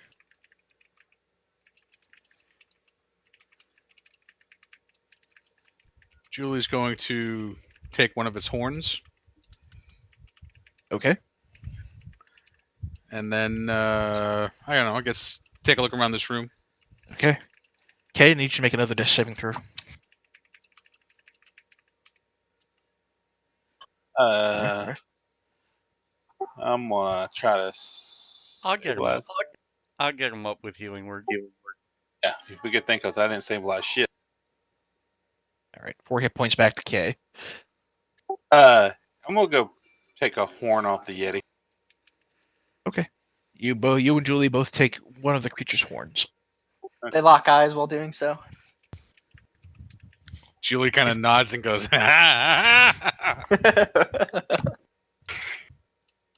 You're my best friend.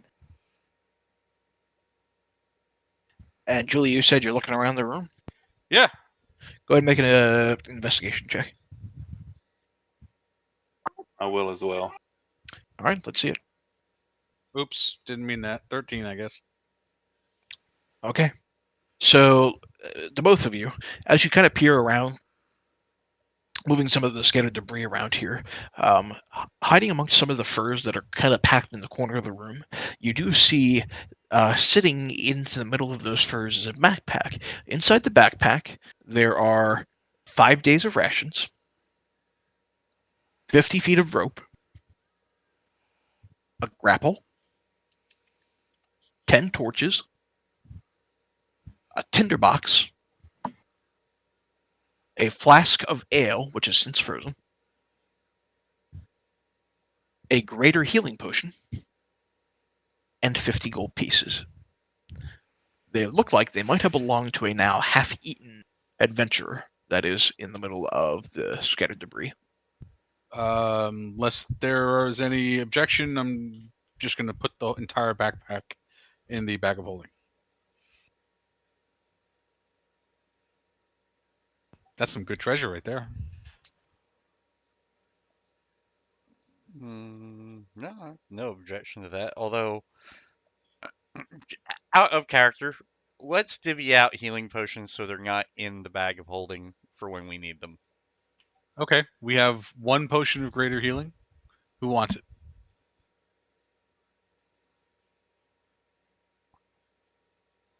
I do not Sure. need it. I'll take it. Can we take a short rest while he's divvying this up where I can get some hit points back?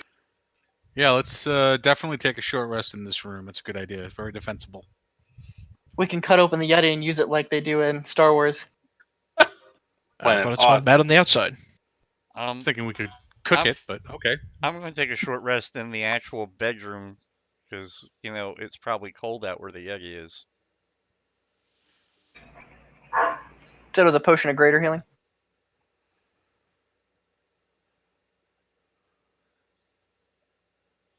All right. I've marked that you have that on your person. You said it was a potion of greater healing, though? Yes. Yeah, it's 44 plus 4. And Pan, I'm only saying that because there was a bunch of stuff that we had in that bag of holding last campaign that just basically didn't really get used at all, or you know what I mean? I agree with you. I will say though, looking at the treasure, I still have all that list. All of the potions and scrolls were with somebody. Were they? I mean, a lot of them, some of them were in the bag of holding. Some of the scrolls, man, there's a lot that we had last time that we Yeah, never used. I know. But a lot of potions were. Okay. Well, yeah. I mean, no, I can tell you who had what. I got Was whole that the list right only potion of healing in the bag? Because I used mine to bring up our healer. here. And yeah, the one I had, I used last Okay. session. All right. Yeah. So that's our only potion of healing. Okay. All right. So yeah, awesome. Short rest. You know what? I will give it to Treverin. If he just used his to save Singe. All right. Kay gives the potion of greater healing to Treverin. Okay. You Okay. said it's 40, So noted. 44 plus 2 now instead of 2d4? 44. It'll be so regular healing potion is 2d4 plus 2. A greater is 44 plus 4. Oh, okay. All right. It's all 4s. All right. All right.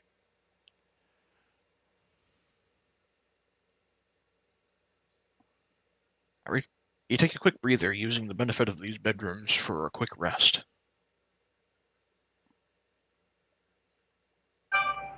Short rest is what, 2 hours, right? 1 hour. 1 hour? Okay.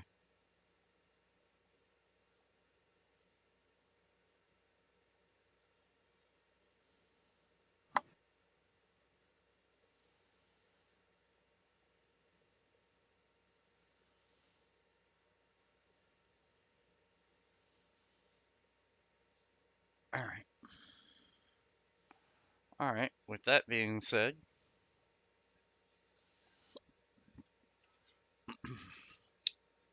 Tally ho, I suppose. All right. Drelloff, did you use all the hit dice you're going to use? Yeah, I'm up to 35. I'm good. Okay.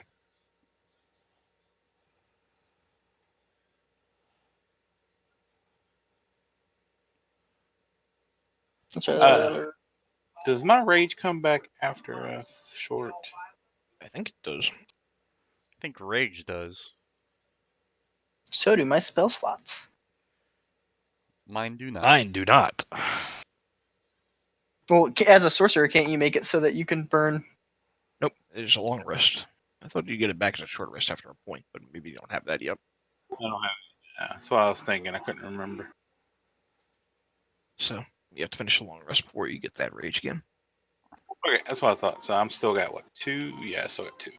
Yeah, I believe you only raged the one time, so. I'm gonna approach a store and start trying to figure out how the hell to open it. That's the only way we haven't gone. Julie, you following your compatriots? Yes. I'll Which mark door are myself. you at, Kay? The really big one. Yeah, you can't open that without me. Yeah, my guy doesn't know that though. I'm just like touching the door, like, what the hell am I supposed to do here? Shit, where'd I put the piece of paper I wrote that word on? Motherfucker. I should ask, since you guys took a short rest. Drelloff, are you planning on using that Warhammer at all? Beyond just... Yes. Okay. Because my grandfather's I'm one. gonna argue that you automatically attune to it then. Okay. That's a +1 hammer.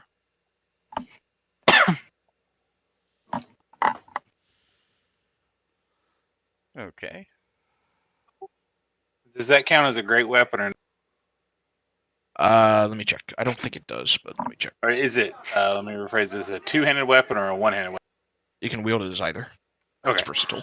Then yes, I believe it does. So it doesn't count as heavy, but you can wield it as either a one-handed or a two-handed weapon. So I'm going to add a +1 warhammer into your shit. Just keep everyone honest here. We have. Oh wait a minute, Trevarin, you used that potion of healing that you had, regular healing. I did. I burned it to bring up our healer. All right, I'm gonna mark that as used. The bronze bell of delayed ring. I still That's have not that. tuned, but that's not a tuned item. Is that right, Kelly? What's that? The bronze bell of delayed ringing. That's not an attunable item, is it? No. All right. The moon touched sword that Kay has. I believe that is attuned. Yep. That is okay. How about no? The bag of holding is not. The eye of the all-seer. Well, you That have that. That is attuned. Yeah. That is attuned. Okay. The potion, no. The emerald green gem we actually used. That's not reusable, is it? The gem that summon the elemental. No. Once you Yeah. use it, it's gone. Yeah. Nope. It's bye bye. And the dude took his gold plume of Axebeak back, didn't he? Yes. Yes. Yeah. And I'm sorry, the moon touch Alright. sword is not actually attunement. It just sheds the light, darkness. Oh no, I had Alright. to tune for it for my pack. That's right. Oh, yeah, you're attuned to it for the pack itself, yeah. No, I'm just trying to keep a track of who's attuned to what. That's all. Gotcha. Like I did last time. All right, we're good.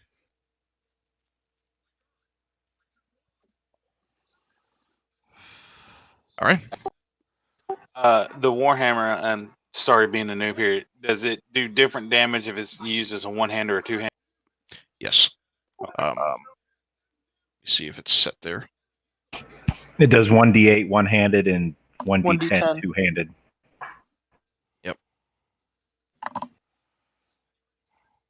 All right. So in the first column there, it automatically does this. The first column is when it rolls with a 1d8, and the second column is if it rolls with a 1d10. Okay.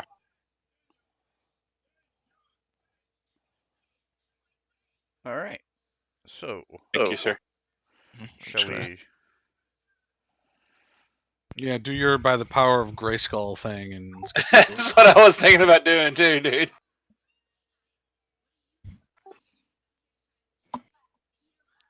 I hold the hammer up in front of the door and yell at whatever. The door remains I'm gonna make- closed. No, I'm gonna make Klaatu, Verata. the door remains closed. Oh, I got to pronounce this shit, huh? Uh-huh. Or close It's enough. D&D, motherfucker. Klaatu, Verata. And I'm gonna say Vercon. Vericon. Vericon. Excuse me. Man, you had to give the southern guy something he had to pronounce. What the fuck? I swear to God, my next character is gonna be Taquito just for you, bitch. You laugh, but there's a popular podcast where one of the main characters is named Taco. Venture Zone. Taquitos. Okay, so raising your hammer up high and uttering the word Vericon, you watch as light begins to dance off of the forge and surrounding the edge of the warhammer itself. The light shines upon the warhammer, and you watch as light from the center of the anvil within Moradin's form carved upon the door shines, and it begins to spill like lines covering the whole of the form as the doors, these large, heavy doors, begin to shift inward and open. Beyond them, all of you are immediately assaulted with the smell of must and age, as beyond you see there is a stone-carved staircase that descends down into darkness. Flanking on either side of the staircase is what appears to be the skeletal remain of two dwarves that, Dreadloff, you do not recognize. They're still standing upright, still covered in armor, and still standing at attention with pikes at their sides. The armor and the weapons have faded with time and are no longer usable. By the way, I already ran Odular once this week. Let's just move past the door.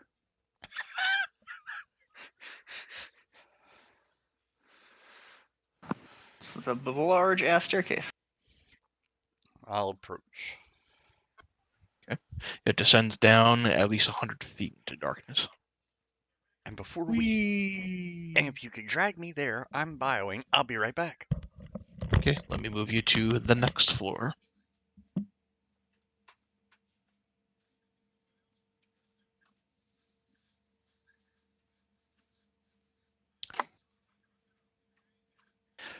As you descend down this tunnel, you eventually enter towards a causeway that cuts across an underground river. The room above you, around you, is dimly lit by purple fungi that hangs on the ceiling. The ceiling is 50 feet high above you.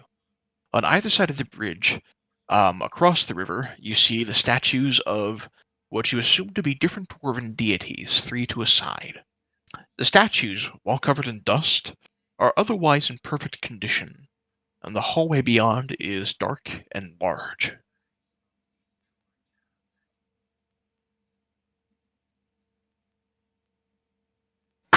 Kelly, I'm gonna look at the ceiling and see if there's anything fluttering around up there that I need to be aware of. You said there's fungi up there. Go ahead and make a perception check. Thank you. There are no vampires on the ceiling. How'd you know that's what I was looking for? So there's nothing floating about on the ceiling. Okay. But peering around the chamber, it is oddly quiet and oddly dark. And oddly still, I should say. I'm gonna go over to one of these dwarf statues. Is there anything written on it? There is some faded text. Well, I take that back. The text is not faded. There is some text in Dwarvish. Yeah, I'll I'll walk over ask to the Roloff to statue. come over if he could read it. The text underneath this statue reads, Baranar Truesilver. I'm gonna go around each statue and look at them. The one you're standing next to there is Clangadin Silverbeard. Dugmarin Brightmantle. Muamin Duathil. Hansieth. What? No second name? The second name is Hansieth. Oh, okay. And the final one is Bela Braidax.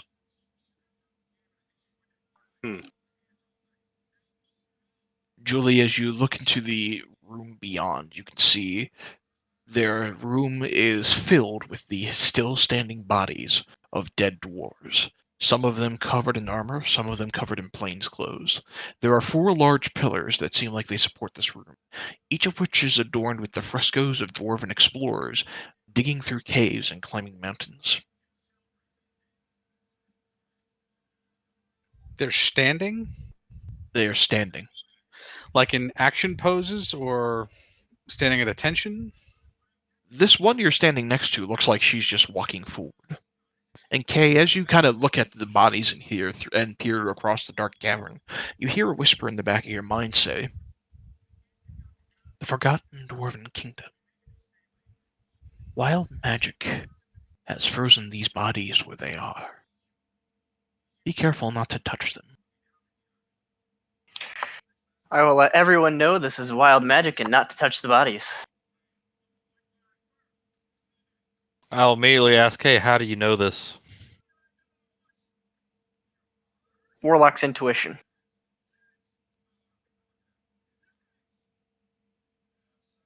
I'll place roll my is eyes huge. knowing there is no such thing and just kind of go, alright, whatever. I mean, to be fair, I do have a voice in the back of my head telling me not to touch the bodies. I don't know that. I know let's say it's more like intuition.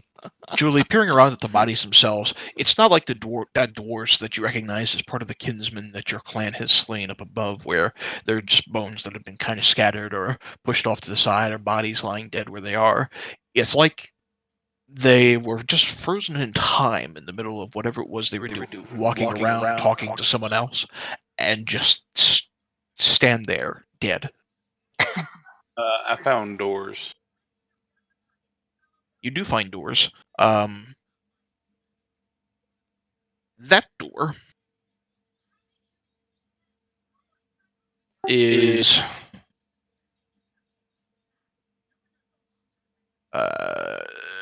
that door is inlaid with gold and is in pristine condition.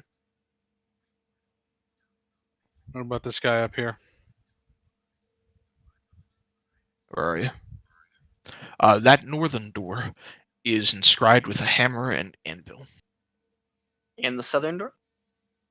The southern door is simple iron and inlaid with wood. There's no special inscribing on it. He said anvil and hammer on the northern door. Correct. Keely, looking at all these statues, do they all look like dwarves and all part of the same clan? Is there any of them that stand out as being different? Just curiosity. They're not statues. They're dead bodies. Well, dead bodies, but is there anyone that stands out as being different than the rest of them? No. Just curious. They all look like. It's hard to discern much of the details, but some of them are guards. Some of them look like they may have been commoners or merchants. But then the clothes themselves are still there, partially tattered, but mostly intact. And it looks like they just died in the middle of whatever it was they were doing, whether they were guards standing at attention, whether they were in the middle of walking through, talking to other people. They just got caught in the middle of whatever they were doing, and it looks like they just died. And So- some strange magic is holding them standing up as if it's a bunch of dead bodies still Okay. in the middle of day to day So it's like they were all hit instantaneously with the crackle. or something. Okay. Got it. Did you just reference the Lego movie? I did. Okay. Does the carvings on the door in front of me look anything like the carvings on the hammer I'm wielding? Same symbol. I assume these are pillars. Yes. Can I open the doors in front of me? You can. They are heavy and take a little bit of effort, but you do manage to push it open. And that's not supposed to happen. Yeah, I'm gonna let you know, Kent, since you stepped away. Don't touch the bodies. Okay. What happened? There you go. It's wild magic, and they're stuck in time, like awkwardly. And I have a warlock's intuition not to touch them. They are very clearly dead. Yes. Okay. Look back at Julie and go, "You first."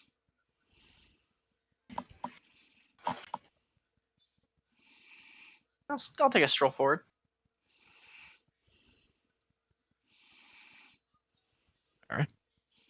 What am I looking at? So, strolling forward, you enter into what looks like might have been a chapel at one point. You can see large chapel on either side is adorned with stained glass imagery of Moradin, the All-Father of dwarves, forging weapons for a large army, as well as images of great battles and large hoards of treasure. Below each stained glass window is a single candle still in pristine condition, as well as two more candles sitting on the altar above. The chapel is flanked by pews on either side, and at the very top, behind the altar, is a clay statue of Moradin himself, sitting at the head. Sitting upon the altar on a raised dais is what appears to be a dusty tome.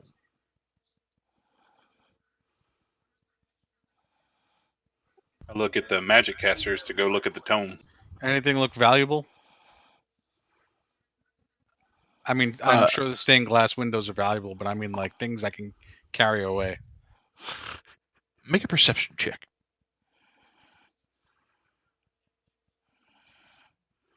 And nothing catches your eye.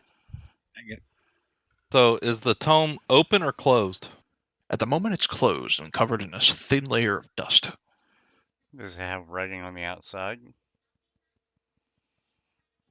Not that you see. Kay's curiosity is gonna get the better of him. He's gonna open it. Okay?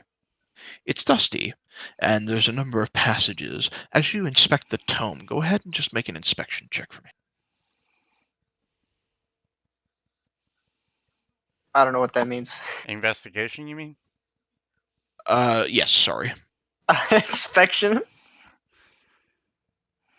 Okay, so flipping through the passages, they all, for the most part, seem to depict a couple of teachings of Mord and some day-to-day details surrounding the temple itself.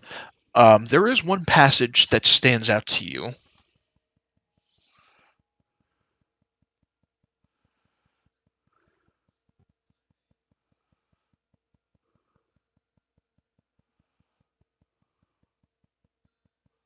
I will read that out loud to the group, and I will ask Draloff if he has any idea what this means. You have no idea. You know, this would have been really cool for my other character. I might have been designing it originally around the other character. Sorry. Oh well. Shouldn't have killed it. Still relevant. Still cool. Still cool. I didn't say it wasn't cool. What's the word of challenge in Moradin's tongue? Hey His Dralo, language, I'm assuming. what's the word for challenge in Dwarvish? Draloff, you would know that the word of challenge in Dwarvish, word for challenge in Dwarvish, is Bardum. Yeah, give the redneck words like that.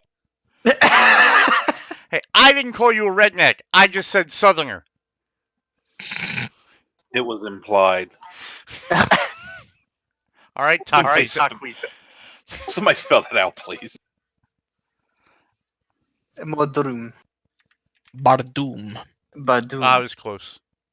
Bardum. Mhm. With an umlaut over the U. Yes. And All Father's Light. I'll point to the hammer and just take a wild guess. I don't really know. Yeah, I'm assuming it's the hammer as well. Should we see what this is?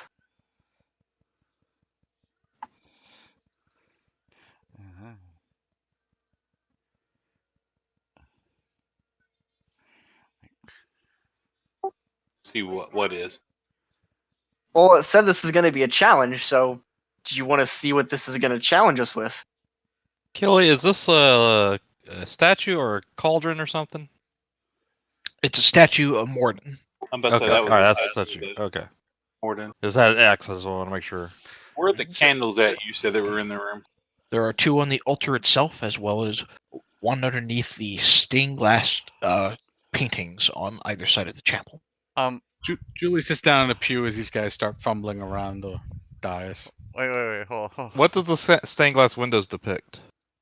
They Is that right? depict Morden carving weapons for a large army, as well as images of great battles and large hoards of treasure. I'm Okay. Alright. I'm There gonna. are 3 stained glass windows to a side and a candle sitting underneath each one of them. I'm gonna jump up on the table where the book is and say Bardum as loud as I. Nothing happens. I'm going to tell him, raise your hammer up and say Varakan and then Bardum.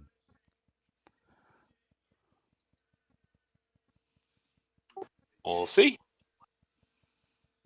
I raise the hammer above my head and say Varkan Bardum. The hammer lights up. You utter the word of challenge. Nothing happens. To begin, prepare the space by clearing the way of worship. So, do we move the pews? I would say move Julie up here. Julie, come join us at the altar. Okay. Julie just sounds bored. Julie's leaning up against the wall here, arms crossed, like boring dwarf religion stuff. There's nothing valuable here. Let's go find some gold. Try again. Hold the hammer up and say Varakan von Bardum. The hammer lights up. You utter the challenge. Nothing happens. Let's go out here in the big room and say that Well, shit. hold on. No. It says clear the way, so I'm gonna guess you have to put all this shit to the side.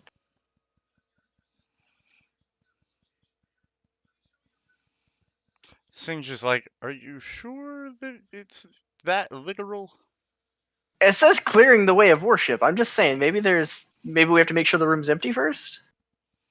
How about we go It's- check the Why other don't room you light? first? Why don't you light the candles? Julie says. I thought the candles were already lit. Nope.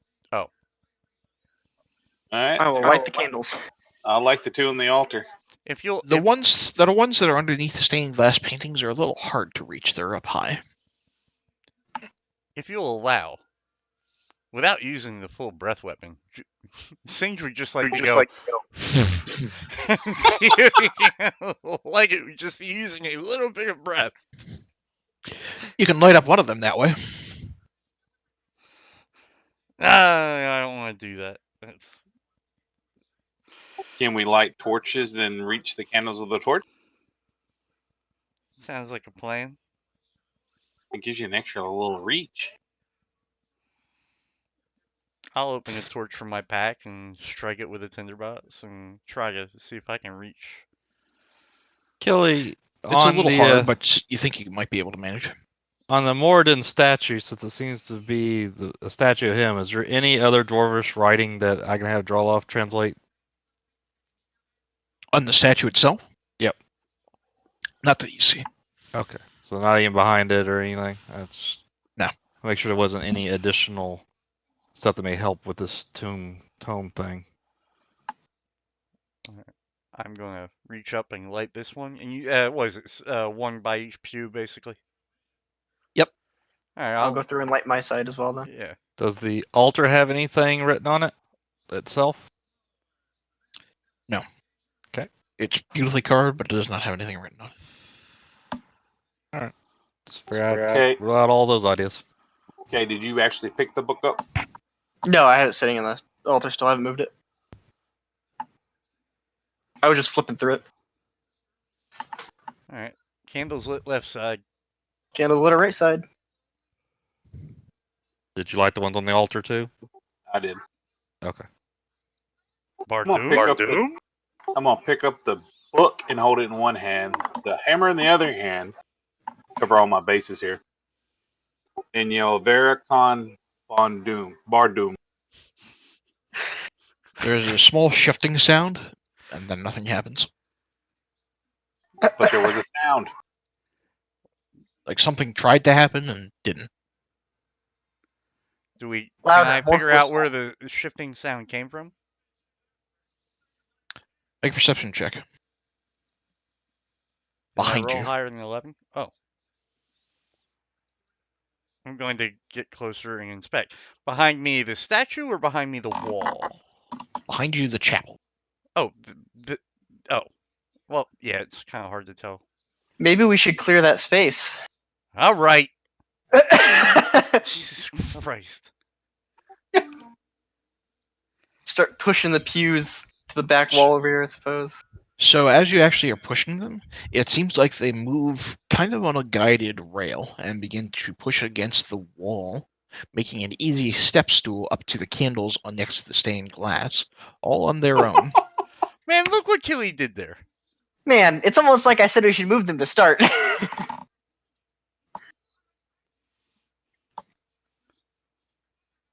This is why I left religion in the first place. Nobody was stopping you from moving it. You just didn't even try.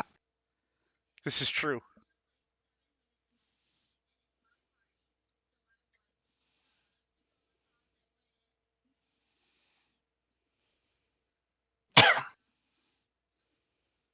I would ask Julie to move back up here because we don't know what that contraption moving underneath his feet does. All right. Try again, snack friend. I just looking. Did you say snack friend? No. No. Try again. friend. Snack I'll size. let you know next time. He did say size snack. friend. Snack size friend. Fun size.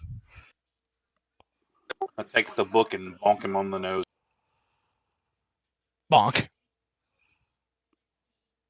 I hold the book and the hammer up and say Varacon Bardum. Okay. The hammer lights up a third time as you raise up the hammer high and utter the word of challenge. This time you hear the shifting sound as one by one, the candles all around the edges of the room, as well as on the altar, begin to change from the normal yellowish glow to a bright blue flame. Blue And as they flame. all light up, you hear the shifting of sound by the statue, as the statue itself begins to animate. Shit. There is a brief. How did you know that? How did you not know that was going to happen? I figured the fucking floor would open and shit would come up. Not, it's going to hit me in the back of the. As the statue of Morden itself begins to animate, raising up a fist with a clay hammer in it, I need everyone to roll initiative.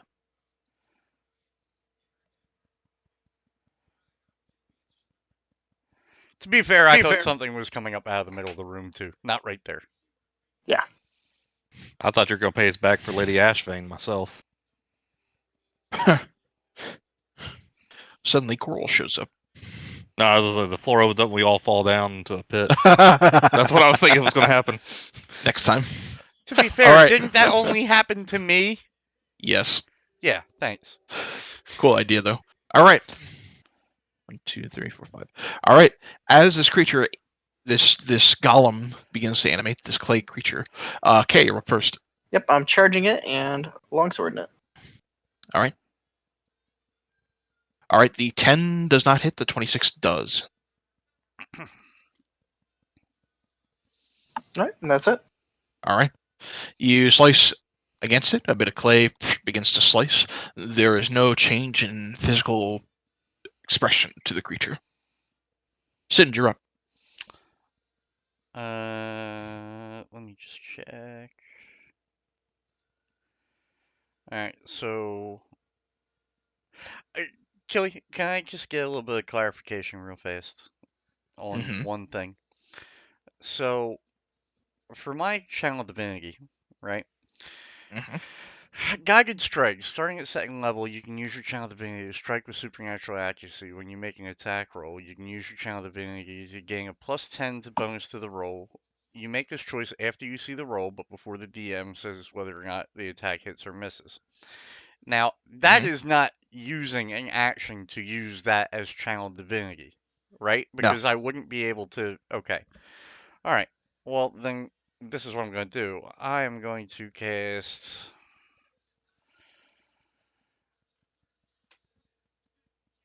Shield of Faith on myself as a bonus action. Oh, and I already hit that once, sorry. Yep. And I am going to swing at the thing. And I guess I don't need to do that. Crit.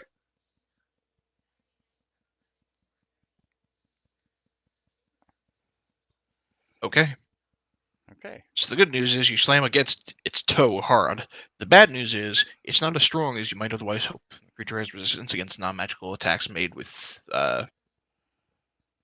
resistance against attacks made with non-magical weapons. Okay. All right. Anything else for your turn? No. All right. Trevarin, you're up. Alright, so see if you'll let me get away with this. I'm gonna cast that on his feet to sew them together. So he can't move. If he moves, he'll trip like his shoes are tied. Okay. So you basically tie his feet together? Yep, like tie his shoes together, like so if he moves, he'll end up tripping over himself and falling down. That's awesome. So that's my move. You're like a schoolyard bully. With mold earth. Immature but effective. Okay. You tie his shoes together and giggle as you step off the dais. Yep. All right. So the first thing this creature is going to do is cast haste upon himself. Yeah, that's not good.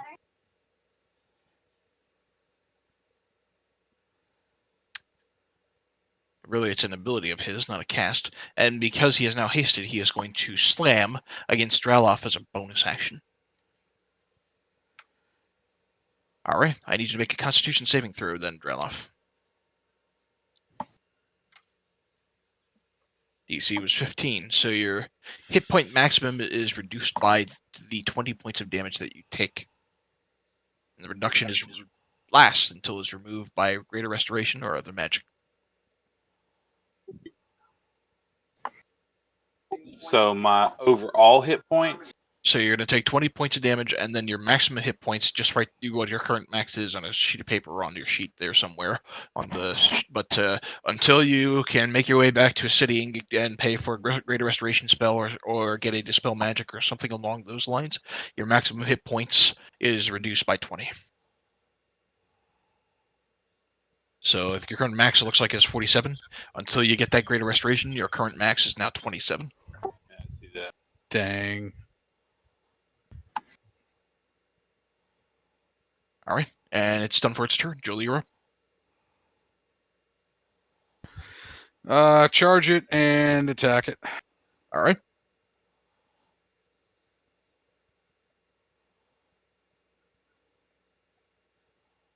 '19 and 18 both hit.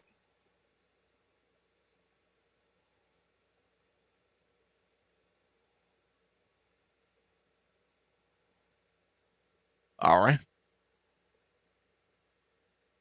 And I'll action surge and do it again. All right. As you slice in against the creature, the attacks clearly do some damage. You watch the bits of clay kind of shoot off, but the creature is magically made and is enchanted with ancient enchantments. The damage is not quite as high as you were hoping. Yeah, no, I hear you, but this is what I got. Yep. Both attacks will land.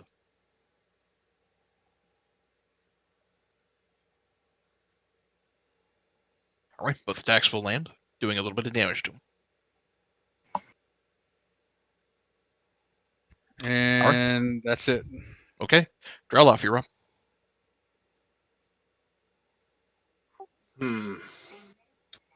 Better burn and rage where I take as much damage. Yeah, if that reduces to 0, you die.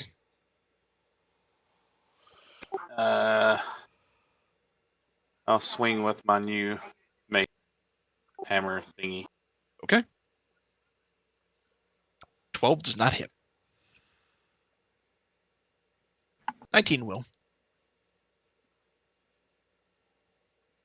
Empowered with magic beyond a normal strike, you do full damage to the creature.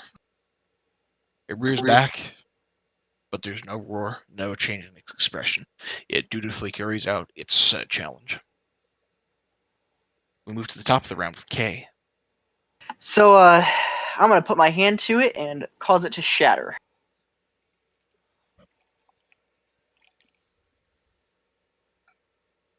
Okay.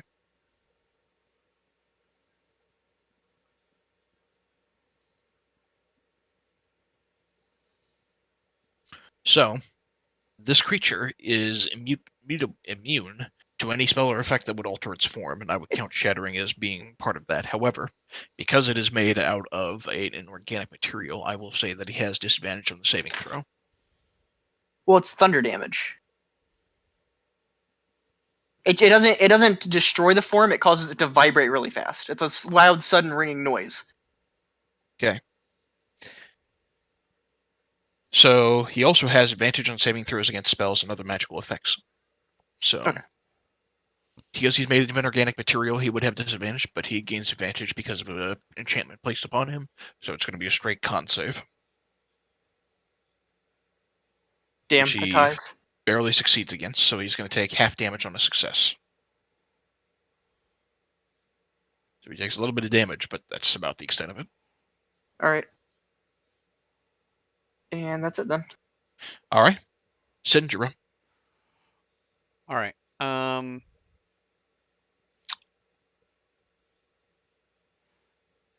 If I wanted to disengage, not disengage and run away from it, but if I wanted to move, I'm going to move real quick. If I wanted to move from here to here, would that be dodge?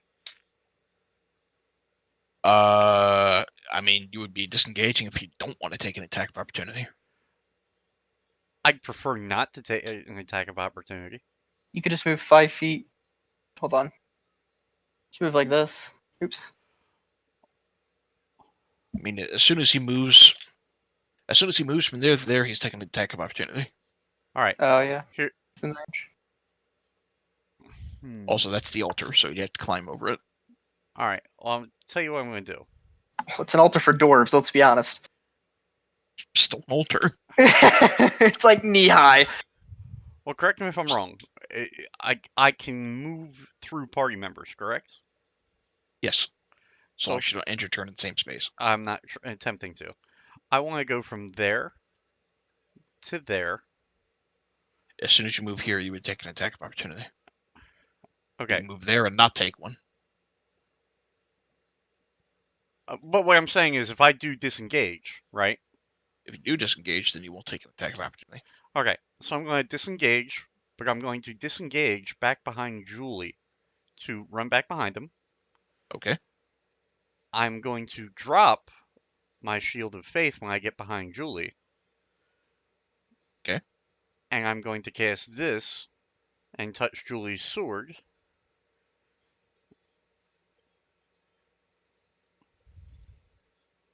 As a bonus action.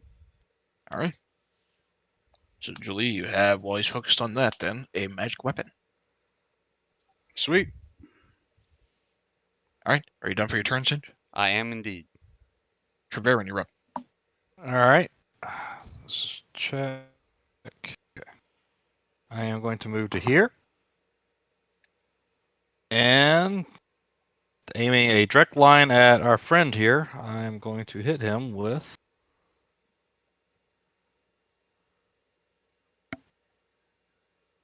All right.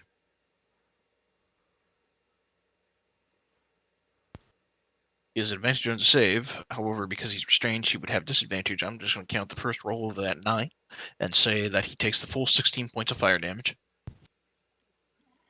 Okay. I'm good for my Okay. turn. All right. The golem is hasted until the end of this turn, so he can make 3 slam attacks. He is going to make the first one against Dreloff there, which I believe misses. Yep. The second one against Dreloff. That one does not. You're taking 16 bludgeoning, and you need to I'm make a out. con save. Well, I need you to make a con save first. All right, so your hit point maximum is not reduced. However, you are knocked unconscious. Were you raging? I'm sorry, hang on a minute. Were you raging? No, not yet. Okay, then you are knocked unconscious. No, I thought you said Alright. you were gonna rage last turn before. Yeah, I thought you did say that. Oh yeah, I did. I thought it. Because you were like, Okay. I'm gonna rage before I get hit again. Okay, That- in that case, all right, so you're not knocked unconscious. You take 8 Half. points because it's reduced by half. 15. So you're at 8. You were at 15. I'm at 7. You're at 7. All right, then it's going to take 1 more slam attack against you. That'll hit you. Now you need to make another con save. Okay. Now you're down. You're going to take that reduced by half, which is going to be 12. And then your hit point maximum is going to be reduced by another 12. Yeah, I'm out cold. So All right. And then it's done for its turn. Julie, you're up. All right. I'm going to roll the dice and use my Eye of Burning Blood again. Okay. So what I roll I roll a D4. That's the second time you're using it before the long rest, so Yeah, it's 25% chance I suffer a level of exhaustion. you would roll D100. If you roll 25 or less, you would suffer the exhaustion.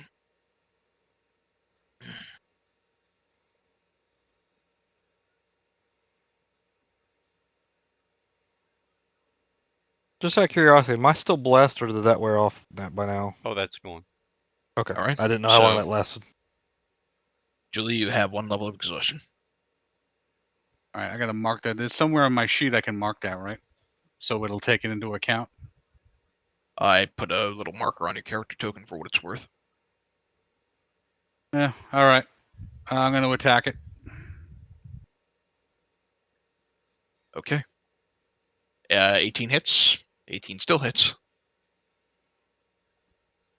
because the weapon is magical. It's going to do. Does it add the +1 to damage there as well, or is Yes. it just the attack roll? It's considered a +1 for all magical purposes. Okay. All right, it takes both hits. And well, I haven't actually taken any damage, so I don't need my second wind.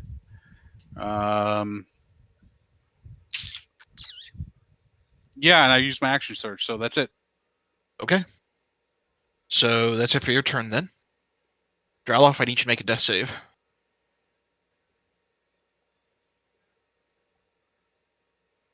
One failure.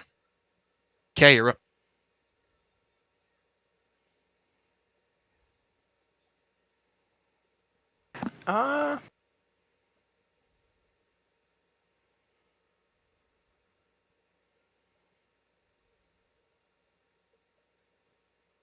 I will reach over on to Draloff, and I'll give him my healing hands. Equal to your level. All right, so he gains 5 hit points back. And then I'll stop there. That's good. That's my action, so. Sind, you're up.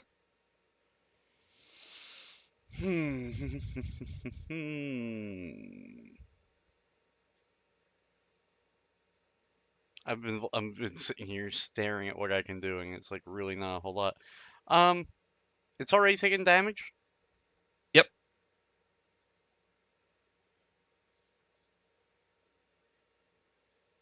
All right.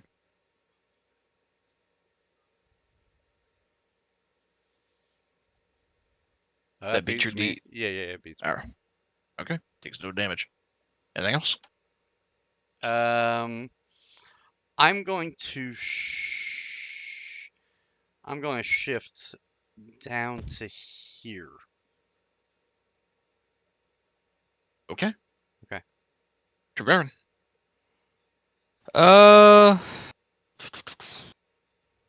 Well, yeah, why not? Aiming at him, I'm just gonna hit him with magic missile. Okay.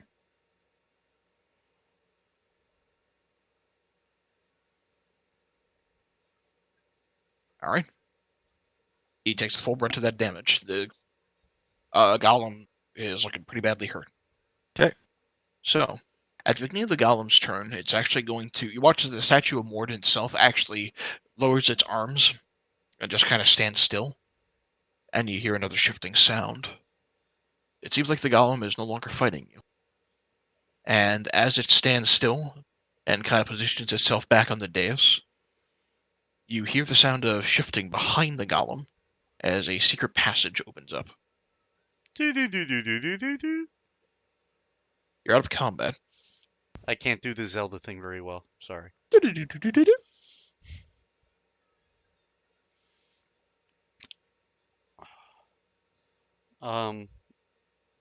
Well, for right now, with my last spell slot, I'm going to Cure Wounds level 2 Draloff. Draloff is looking considerably weaker. Yeah, I only got 15 hit points. On only 15 hit points, you can go to max. Yeah, I'm at 15 hit points.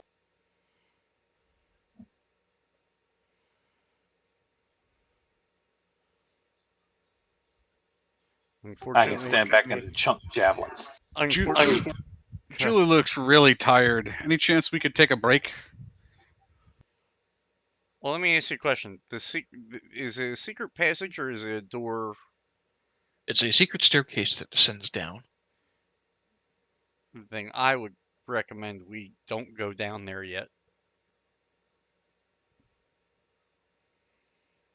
I'm gonna stroll down. I'm curious. Book said something about treasure. Jesus.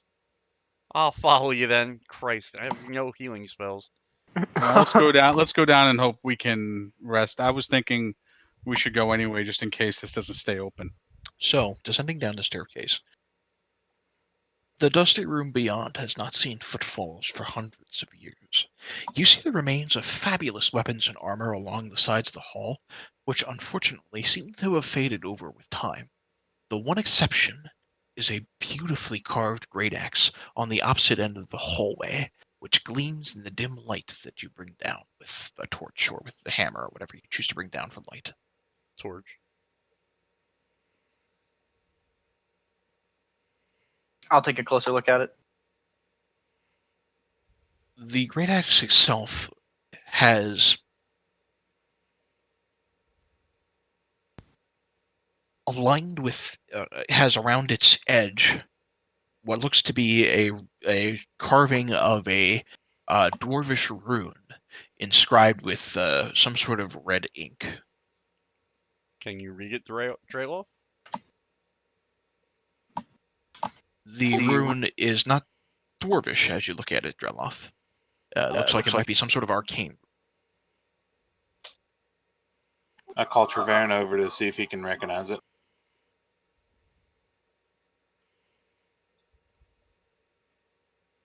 Is it celestial or draconic or elvish?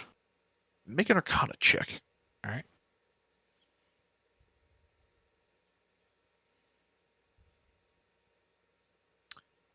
Upon taking a closer look at the rune, it's still of a dwarvish script, but it's an ancient dwarvish script for arcane enchantments, usually given to weapons. Based on the rune itself, it's one that is similar for use in the evocation school. I will say Based that. on the paint, you assume probably fire. Yeah, as I say, I assume that the sigil on it has something to do with it, with fire. Don't know what, but that's what it kind of looks like. And since it's an axe, I don't really have that much interest in it. I'm gonna go back over here. Is there anything over here, Kelly? There's what looks like it might have at one point been beautifully carved armor, but it has since faded with time and it's of no use. Okay. And anything in this corner? Empty space. All right, I'm gonna sit down there.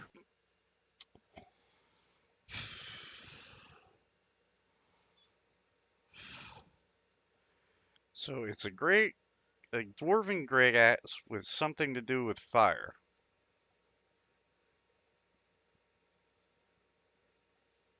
Does Julie recognize the weapon as if maybe he's seen it used in battle? You've never seen this weapon before.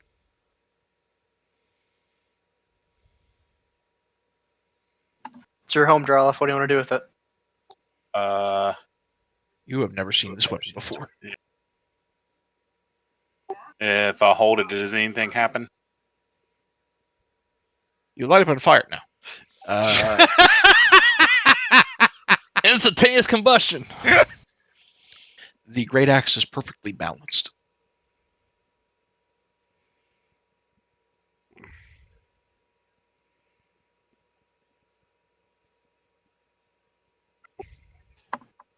Any objections to me picking up and giving it a couple of swings? No, I'll step away. Don't cut yourself.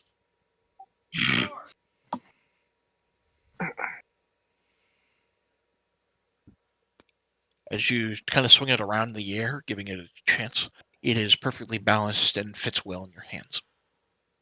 Well, if there's no objections, I'll keep it. Are you keeping that and the hammer? I'll give the hammer up to somebody else that wants it because I wanted a great axe. Actually, Singe, you want the Warhammer? Not in particular, no. Well, fine then.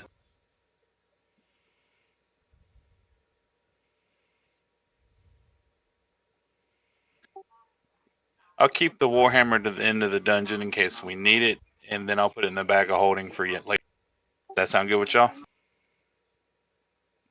Sounds It's perfectly your fine to me. stuff. All right. And So you're holding onto the warhammer and putting the axe in the bag? Is that what I'm understanding?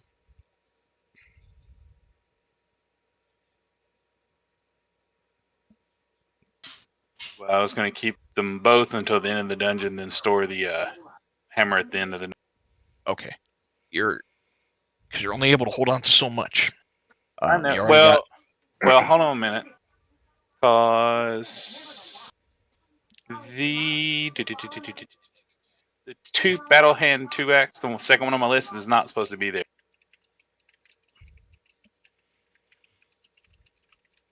Okay, you have on the equipment that you said the battle axe is not supposed to be there. Yeah, that one's not supposed to be there. Okay, I'm just gonna get rid of it from the list of your equipment then. Yeah, I didn't know how to do that. All right, you still have the hand axes, the javelins, as well as a longbow and a great axe. I can just drop the great axe to the ground and replace the other. Well, give me whatever you don't want to carry, and I'll put it in the bag. Oh, that'll work too. It gives you a orcish great axe. Then, and just note that I'm gonna get rid of that great axe then. Mm-hmm. And then, are you guys taking a rest or something in here, or what are you doing? Yeah, Julie wanted to take a rest in here. Yeah, I make very clear I'm taking a long rest unless long otherwise rest. told. Yeah. Okay. We're gonna take a So- long rest in this room. It's Okay. very defensible. Yep. And meanwhile, since we're taking a long rest, Drelov, I'm assuming you're going to attune to that axe, or Kelly, I'm assuming that's a I assume weapon that's of- what he's doing. Yes. weapon of significance. He's going to need to attune to it. Yeah, I'm swinging it around. All right. The cauterizer. Has 3 charges. When you regain the end of a long rest, as a bonus action, you can. Ooh. So what's the damage roll on the Searing Smite? It's an extra 1d6 fire damage, and it causes the target to ignite on flames at the start of each of their turns until the spell ends. The target makes a con save, and the con save is going to be the DC is going to be equal to, I'm going to say 13 because I didn't put one on there. On a failure, they take 1d6 fire. On a success, the spell ends. Thank you, sir. Cauterizer. And you said I had to wait till town to get rid of this freaking curse I have. You'll have to find a priest or something to cast a great restoration on you or something. Greater restoration. I'm writing that Or down. if one of your other spellcaster buddies has dispel magic in their retinue. Didn't Kay pick up a scroll or something? Or no, he picked up detect magic. Never mind. Yeah, detect magic's all I got. I'm not a high enough level priest to do that for you. Do not have that spell. Sorry, my friend. That's okay. Although, in theory, I guess I could. Well, I don't know. Was that over the course of a long rest, or is that like a couple of days switching out? You can switch spells at the end of a long rest as a cleric. All right. If it's at the end of a long rest, I'll throw. That's level 3, right? Yep. Hold on. Spell. Let's see if I can just drag this over. Hey, it worked. All right. And I'll make the DC 14. The cauterizer. Before we rest, knowing that he's in dire need of actual, help, I will Okay. prepare Did you that. have? Okay, so you would have it. You would then have dispel magic. Yeah. Well, you can cast that as a ritual, right? Dispel magic? I don't know. Good question. Pretty sure you can. Yeah, it's an abjuration spell. Doesn't say. Nope, you cannot. Okay, so you would have to then prepare it at the end of the long rest. So you guys would take the long rest. You would have the spells prepared, and then if you're going to cast that on him, you'll need to make a wisdom roll. Yeah, I know. And that's what I'll do once we're done resting. Okay. I just threw it into my level 3 spell slot because I believe that's level 3 and it's one of the spells I can choose. Correct. All right. Okay. So are we rolling perception checks while we rest or whatnot? You made your way into a secret area that has not seen footfalls in a while, and you are safely kind of hidden away from anything that might be traversing around here. There's nothing to say that things couldn't have changed while you were resting, but nothing bothers you while you are resting. Okay. So we complete the long rest, is what you're saying? Correct. All right. All right. All right. What am I rolling? Wisdom. Wisdom. Yeah, and Kelly, just go ahead and cast Mage Armor back on myself. Check. Right. Wisdom check. Straight wisdom check. That's not gonna be enough to dispel it. You try it again. I try it one more time, Drello. Okay. Nope. Nope. Be very careful. And with that, Apparently. I'll go to walk back out.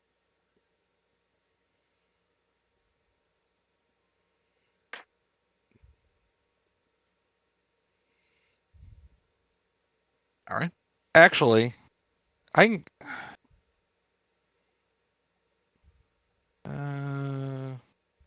Oh, he's wearing armor, isn't he? Never mind. No, I don't wear armor. You He don't? doesn't wear armor. No. Oh, well then I'm gonna burn. Hold on, I'm gonna burn one more Mage Armor on him. Okay. I think he's already got unarmored defense, so he already has that. Oh, okay. So it doesn't really help. Not really. No, it has to beat whatever his AC would be to Okay. actually. Well, see, mine's a +10, and that's a +30. Well, I was just trying to get his AC up a little more so he doesn't take a hit. Because Alright. his is 10 plus Dex plus Wisdom. Yeah, that's higher. Oh, plus Or Con, sorry. All right, never mind. I just try to make it a little easier on him. Screw you, Drolo. Apparently. Damn dwarf. If I die, make sure the freaking dragon doesn't eat me. No Dragon. promises. All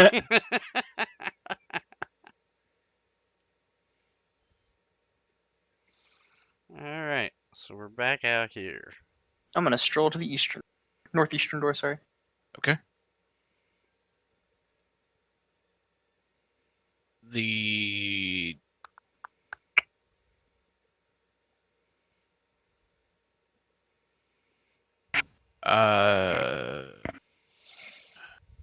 it is a simple door inlaid with iron. Is a simple iron door inlaid with wood, or wooden door inlaid with iron. Excuse me. Let's push that baby open. I thought I'd fixed all these dynamic lighting issues. They're not that bad, Kill. I mean, we're They're getting not, but, slivers of. You know what I mean? Yeah. All right. You enter into a small hallway.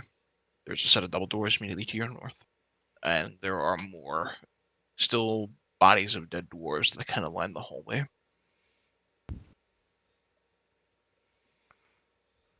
I guess let's see what's in this northern door. Are you okay? Are you just opening the door? Yeah, I'm just gonna open it. Okay. On the other side of the doorway, you see what looks like it might have once served as a training room for troops. Lined along the wall, you see a series of targets as well as training dummies. Just On the real, far end of just on real the far quick, end. Kill. So I can't see what's in that room. It's still black for me. But if I move my character forward, it all becomes suddenly lit up. That doesn't make any sense. So like right here, there's nothing. If I step forward, I can see everything. Yeah, Step back, that's weird.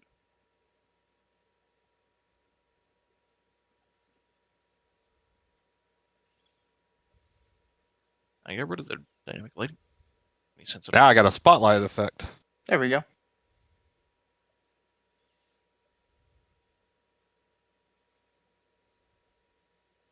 Huh. Much better, thank you. Continue. All right. I don't know why it's doing that, but Oh, Jesus. all right. I'll just shift the bars down a little bit on the walls. Not a big deal.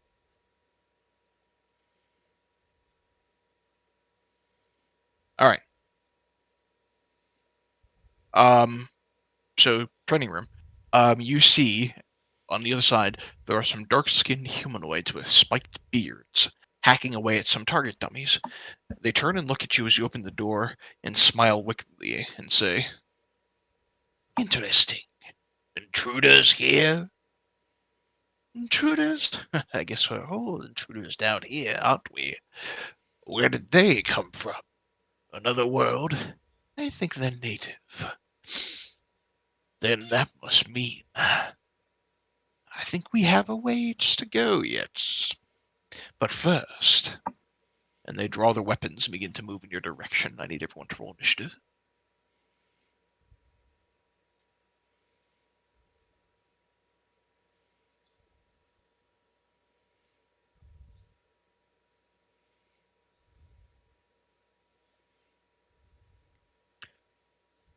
Okay. Seeing the opportunity. Oh, one more. All right.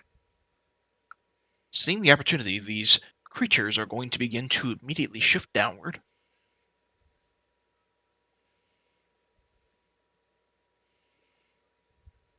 And that's going to be as far as he goes. And this is going to be as far as he goes. They begin to push downward. The one right up next to you, Kay, is going to lash out first with its glaive. That'll hit. All right, you'll need to make a Constitution saving throw. All right.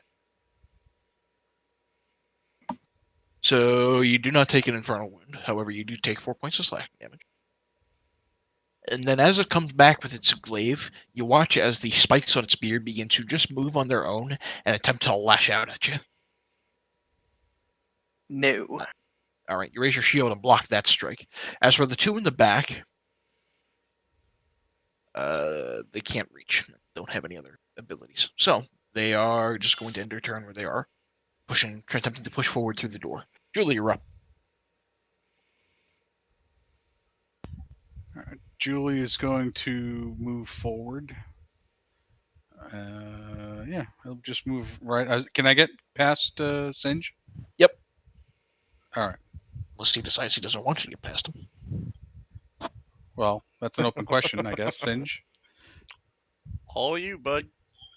All right. Can I get to here without Yep. providing? Well, these two will trigger attack of opportunity. Nah, forget it then. I'll just go here, and I'll attack this guy.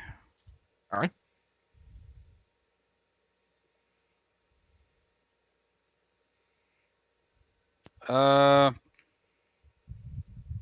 See, we've had a long rest. A long rest is how long?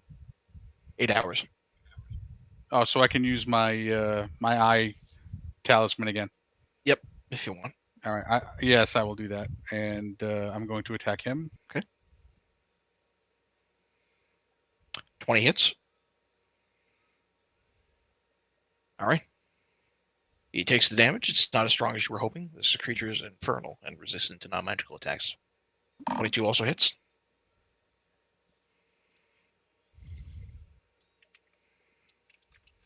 Okay.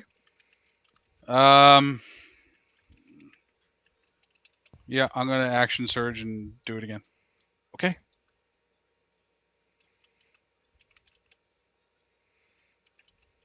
21 hits. All right. You slice into him. He just kind of multiple weapons. How? As the critical hit hits him. All right. That it for your turn? Yeah. All right. Okay, you're up. I'm gonna give him the thwack.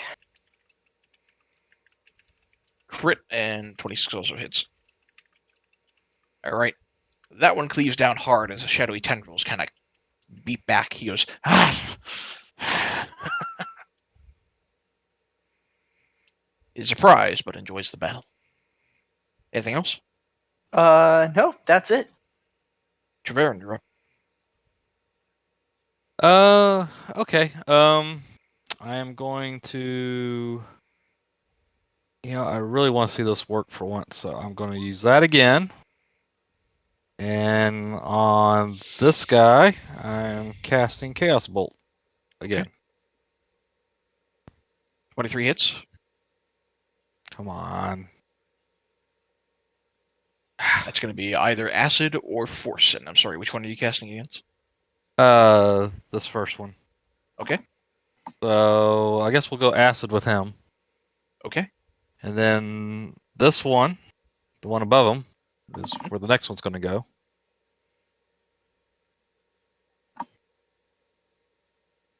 Oops, shit, sorry, wrong thing. He's like, he runs away.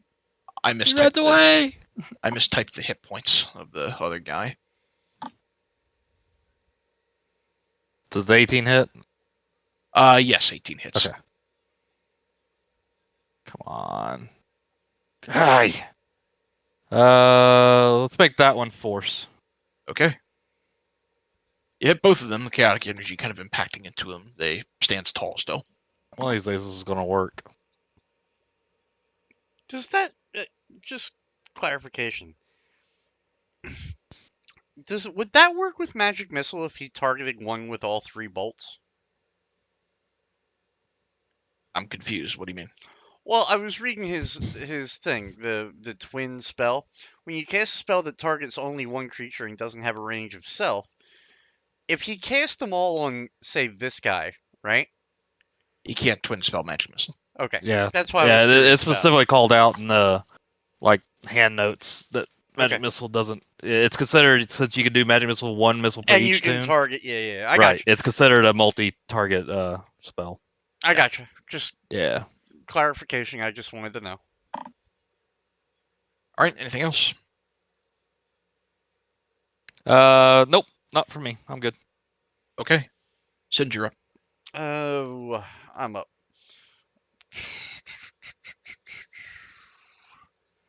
I'm going to attack the guy that's closest to me. Okay.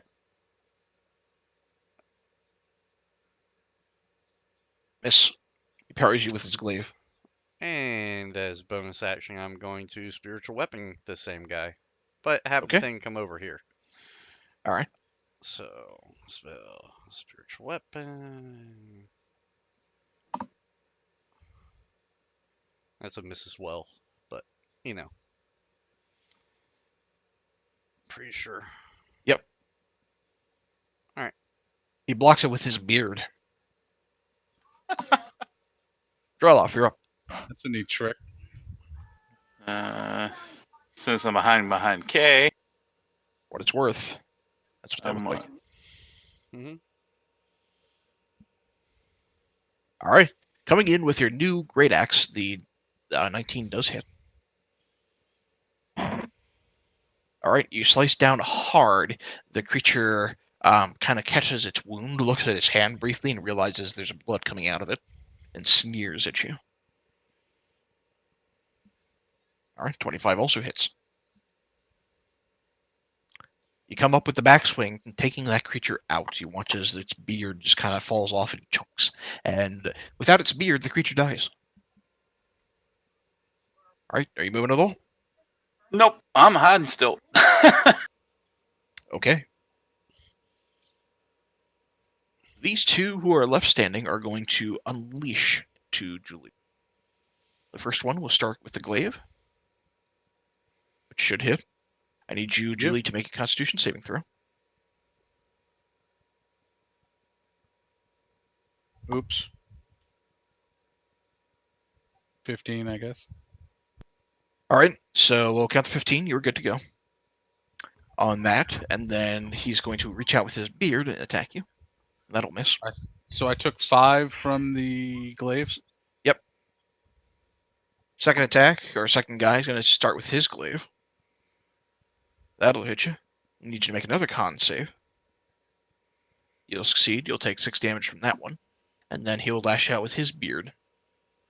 And that'll miss. And you're up, Julie.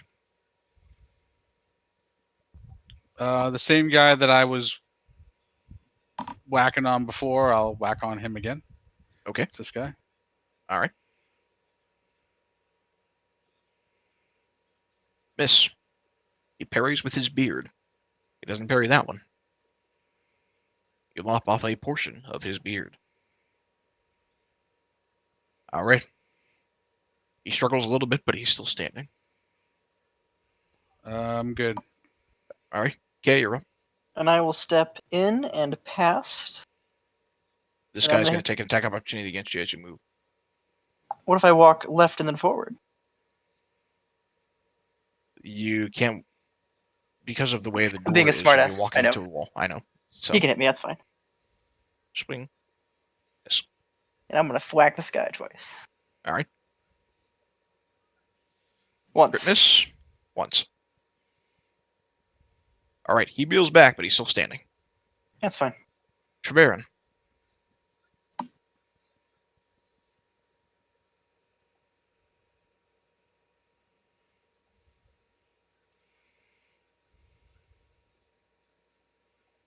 All right. The firebolt hits. However, this creature is immune to fire. Oh, So it just hits him across the chest, and he sneers. No damage. Are you moving at all?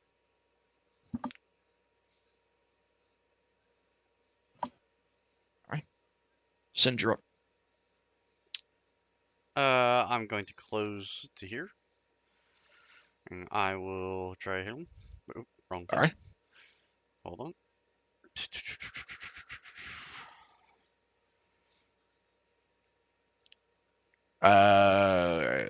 Yep. Sorry, I saw the light crossbow. Was like, wait a minute. All right. 24 does hit. All right. I would also You come like. down with that. Mhm. Go ahead. I'd also like to attack him with the spiritual weapon as well. All right. The Warhammer does a little bit of damage, but it's not super significant. As you come down with spiritual weapon, go ahead and make a roll for that. And I will just cast that again because it's easier to see Yep. if it hits. 10 does not. All right. Drelloff. I'm gonna move past Julie and take a swing on the one in front of him. All right. As soon as I find that damn weapon. 26 does hit. All right. You come down hard on him. And 16 also hits. The second swing is not as powerful, but you do manage to do quite a bit of damage. That one looks like it's getting ready to kind of keel over. Getting close. All right. The one next to you, Kay, is going to take 2 strikes against you. I guess we'll start with the beard. 17 will miss. So will the glaive. And then the other one's going to take 2 strikes against you, Drelloff. That does hit.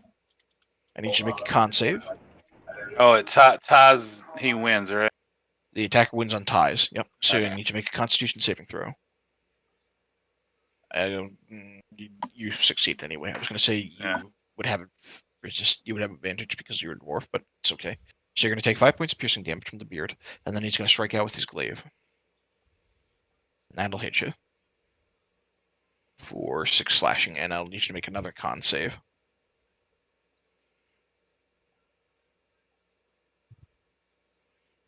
All right, you resisting against that too. These guys aren't doing all that great, but you're kind of badly hurt as it is now anyway.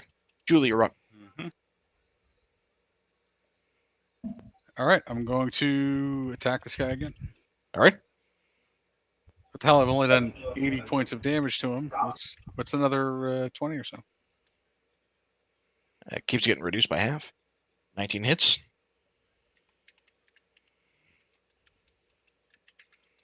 Almost there. 21 hits. All right, that final blow will take him out. Yay! I have a level of exhaustion just from swinging so often. Are you moving at all? No, I don't want to give this guy an opportunity attack. Okay. Okay. I will. Yeah. No. Okay. Okay, you're up. Both attacks will land.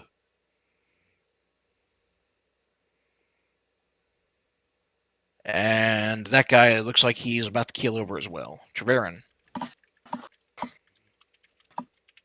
Well, seeing that my firebolt didn't do anything to him, let's just hit him with this then instead. Okay. Take that, since he laughed at me. Fails on the save. We'll take full points of 11 acid, and that's going to be enough that it takes him out. All right. You're out of combat. And I'm gonna walk up to him and say, "Laugh at me, will you?" kick him in the head. Grab a piece of the beard. Just walk by. It's spiky. To be fair, and this isn't anything against you using those characters, but they may be the lamest D&D characters I've ever seen. And not because, what do you call it, but because that character portrait looks awful. Oh, I'm not the one responsible for the art. As far as the I character know. abilities, they can be quite deadly. It's just you guys did really well on your saves. No, I know. I was referring just to the looks of the. I know you didn't do the art, and that's why I Whoever wasn't. drew them could have done significantly better. It's more it's Volo art, is what you're saying? Volo art. Yeah. Maybe worse. think- It might be a Volo's guide creature. I'm not sure. It probably is. I think that's in that book, by the way. I'll have to go All right. look. Need to pay him another As 5 you gold to draw better pictures of that tune. on the other side of the wall, the room here, as you get a better look at it, you can see there are lockers and what looks like a desk and some chairs. There's also a couple sets of double doors. Search the lockers. The lockers are locked. How hurt are you? I have 4 hit points out of 15. On a scale from 1 to 15, how hurt are you? Lockers are locked. Hmm. I'll go search the desk for keys. You get 5 back. The desk is also locked. Is it like a padlock on it, or is it a key? Looks like it's a key. Does this desk look ornate, or is it just a standard desk? The desk itself is well carved, but it's not ornate by any means. Simple desk. Hey, Julie, come over here and smash this desk up so we can get the keys out of it. All right. Make an athletics check, Julie.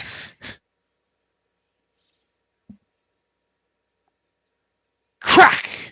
There's a nice axe left. There's a nice axe chunk in the desk. And as you begin to kind of hack away at the desk, chunk, chunk, chunk, chunk, chunk, the noise kind of reverberates around the room a little bit. But eventually you do hack your way into the desk and do find a pair of keys. All right. I Use pick up the them to keys, and I go over open to the lockers, and I unlock the locker. Okay. As you eventually kind of make your way through the lockers, you do find there is a coin pouch hiding in one of the lockers. The coin pouch contains 60 gold pieces as well as 100 gold sapphire. And a mimic. No. I'm going to suggest that we give that gold and the sapphire to Dreloff, so when he goes to get his greater restoration, he has the extra means to cover the cost of that. I can agree to that. Well, I'm just I've adding got, it to Yeah. the ledger, and That's it's fine, but part of that's treasure my until we recommendation. divide it. So Yeah, until we divide it, I mean, it's part of Yep. treasure. We can use it for whatever. Yeah, I'm pretty good on gold. you hadn't seen the cost of greater restoration yet, then. Oh dear God! I've got 3 platinum and 4,000 gold. So Well, you should. Yeah. Okay, so that was all the lockers. All right, moving on. Okay. And then I thank Julie for smashing up the desk. what is this on this side of the room? The rectangular thingy. This? What's up? Yeah, that. Those are the lockers. That's a knight helmet. All right, what you doing? Open the door. Kelly, you might want to They- mute Bear. He's on the phone, here. obviously. Till he gets back. I'll walk in. Excuse me. You enter into a long hallway that you assume must have been some sort of barracks.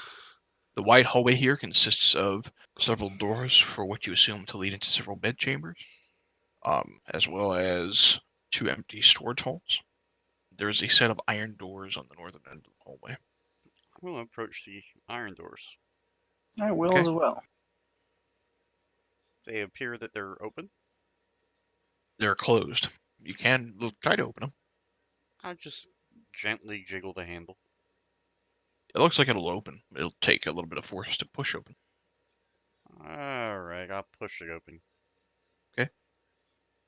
In the room beyond, you see a large bedchamber beyond is exquisite, though the furnishing in here is partially rotted. There's a leather mat in the center of the room that looks like it's partially rotted, and the furniture in here has wood that is also partially rotted.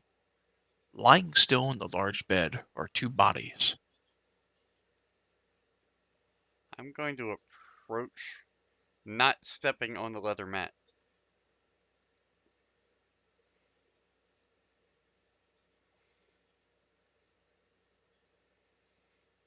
God damn it, why do I keep clicking that?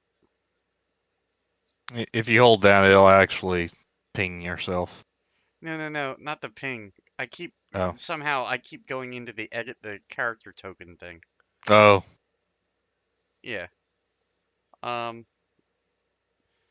Do the bodies, anything special about them? From looking at them? They appear to be dwarves. Make a perception check. Mm-hmm.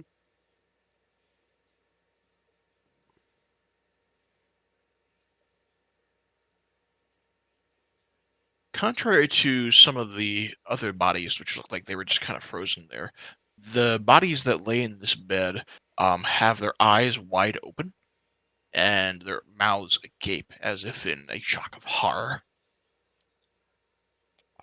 Are they tilted upward, or are they looking at something? They are looking straight up at the ceiling. Then moving slowly back this way, and then I'm going to look up. You see the ceiling. Okay.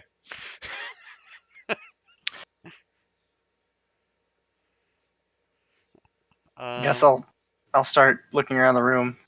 This Yeah, is let's give it a search. Yeah. Sir, anything? You said this leather rug was decaying. Does it look out of place from the rest of the room? Not especially. Okay. Singe, are you doing something else while you're over there?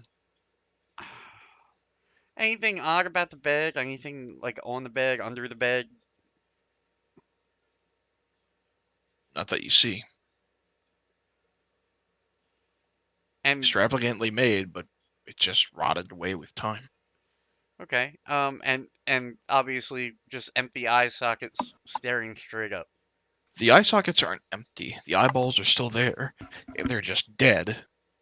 And they're, contrary to the other dead bodies, which again are completely still very much there, these ones have a look of shock and horror.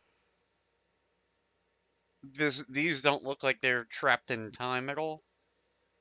They look like they have the same effect on them like all the other bodies you've seen on this floor. Oh, okay. That's what I needed. It's just the expression is different. Kelly, I'm going Yes. to cast this and instruct the critters to run across the rug. Okay. As the critters run across the rug itself, there's a bit of dust that kind of flies up as the rug is disturbed, but otherwise nothing happens. All right. Not gonna lie, I'm kind of disappointed. You must face the gazebo alone. What can I tell you? Well, no. To be fair, you got Druid with the fucking what you call it twice.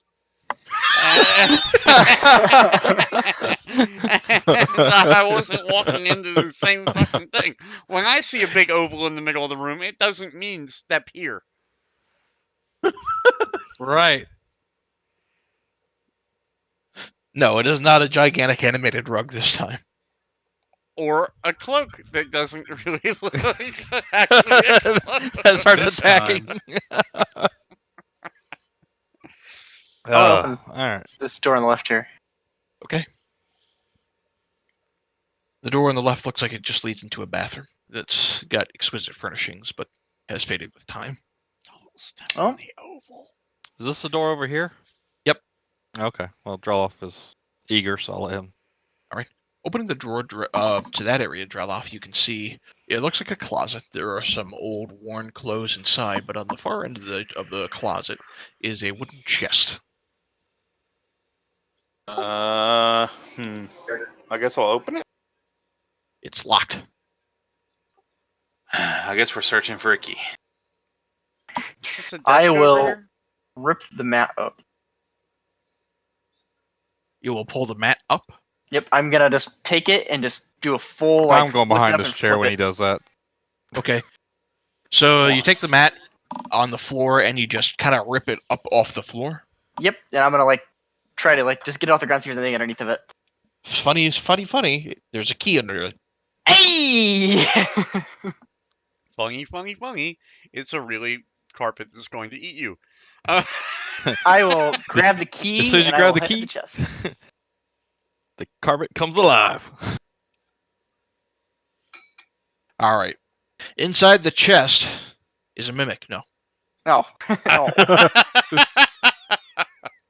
I was waiting on that. Inside is some scattered gold, which is quite old, but still usable. 130 gold pieces. 210 silver. 100 copper. And underneath it all, a set of adamantine chainmail. Oh shit.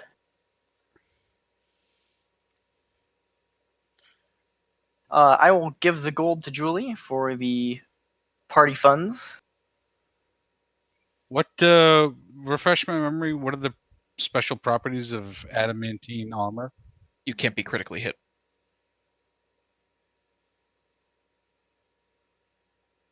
I mean, you're the only who can wear it. Actually, he's not, but Oh, that's I fine. forgot. Yeah, you can now too. But that's okay. No, you can take it. No. I will walk out of the room. No, you're taking it because Julie has plate and I can't wear it. Yeah, my plate's good. My plate's +1 plate. I'm good. So if you don't have armor yet, take it.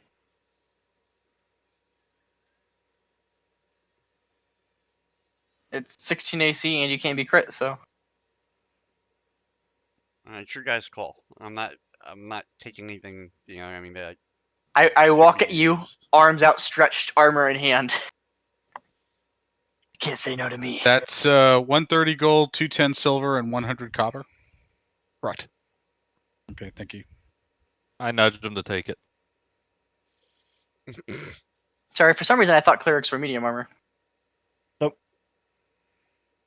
Well, the cleric in this case can wear heavy. Yeah, no. I actually have heavy, light, and medium armor. Gotcha. Look, if no one wants it, Julie will point out that it's probably worth quite a bit. Just as treasure. I mean, Does that's fine with him. does it fit? Kill? I mean, I don't like it if it's chainmail for like a halfling. I don't want to try. From the corner of your mind, you hear Bahamut saying, Quit being Fat a man bitch, in a little wear the cloak. goddamn armor. Okay. All right. Fair enough. Oh shit.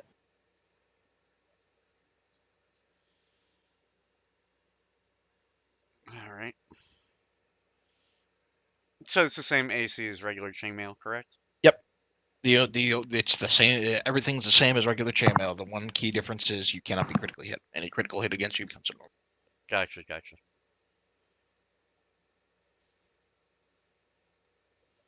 You ever been so stubborn your god curses at you? So I guess I'm gonna make my way down the hallway, open all these doors. Okay.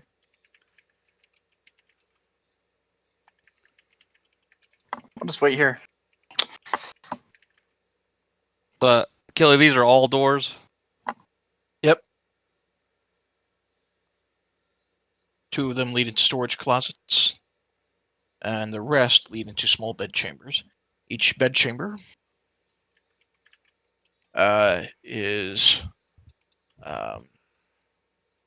each bed chamber has a small bed, a small desk, and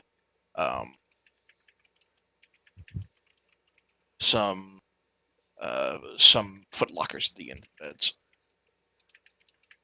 Anything in the foot lockers? And some of them there is occasionally a weapon or a set of armor. However, they carry no special properties.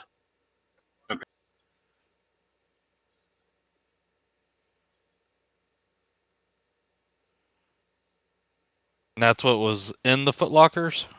Yep. Or just what? Okay. All right. So make sure I knew what we're talking about. Okay. All right. Julie, you follow your compatriots. You're just peeing in the bathroom. Yes. Well, he doesn't have a bathroom back home, so he's got to take advantage when he finds one. This is true.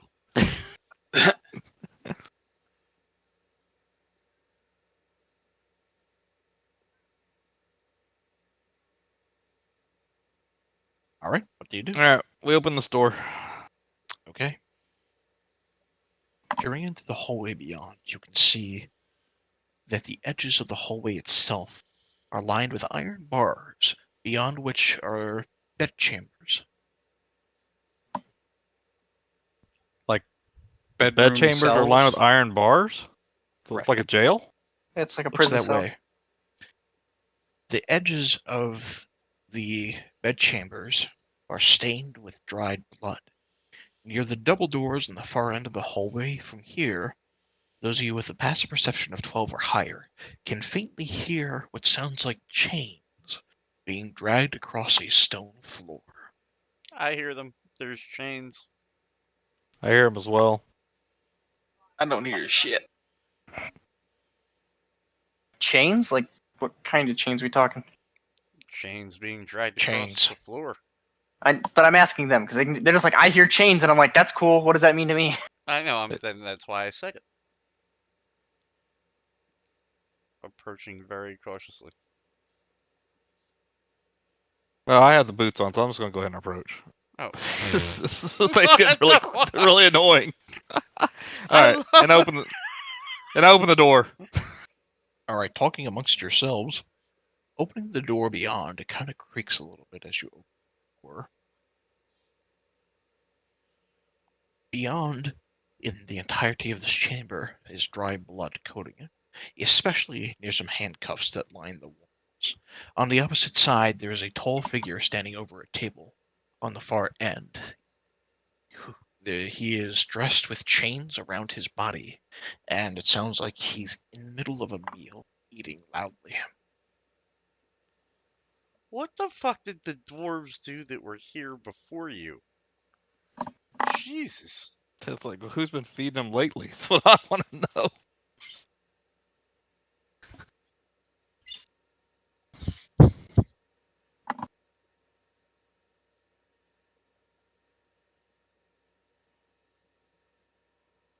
I still want to pull out some ice cream and go up Rocky Road.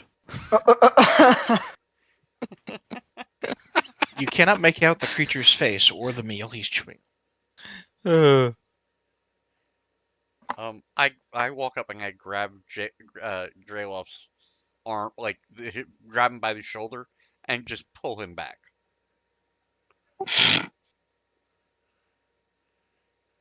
Yeah. Since I don't make any noise walking up, I'm just gonna kind of slowly approach. There are what appear to be handcuffs along the wall here, attached to chains bolted to the wall. Are they broken or they look like they're No. still functional? It looks like they might still be functional. Okay.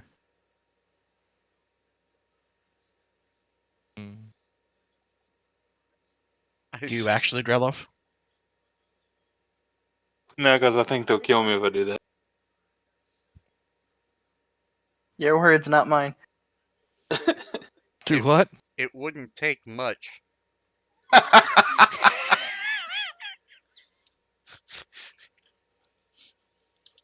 was tempted to Leroy Jenkins him until the dragon pulled me back. I tap him on the shoulder. Oh. Excuse me, what you eating? As you tap him on the shoulder, the chains kind of decorated around its body.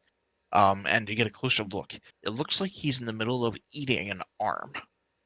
And he drops it as you tap him on the shoulder and turns around. As he turns around, I would like you to make a wisdom saving throw for me, please. I look at Singe and ask him if he wants to go help him meet that arm. Okay. As the creature turns and looks at you, there's a brief illusion that kind of surrounds its covered face that, for a brief moment, looks like that of your father, with dead eyes and a gaunt face. But the illusion's temporarily. You blink your eyes and you can see through it, and this creature just looks at you, and the chains around the edge of the chamber begin to kind of shift and move on their own as it attempts to reach out and grasp against you. And it's 10:30, so we will do combat with this creature next week. Okay. Dun, dun, dun. Da-da-da-da. We'll Uh, all be like chained up in the walls here, going, "Always look on the bright side of life." Side of life. hey, Killy. Yep. How do I add adamantine chainmail to the character sheet? Just if you go to where your chainmail currently is, just add adamantine to the front of it. Okay, All you gotcha. have to do is remember that you can't be critically hit. That's Right, all. right. Okay. I got you. All right. You're about halfway through my creation, as it were. Oh, We but will go ahead.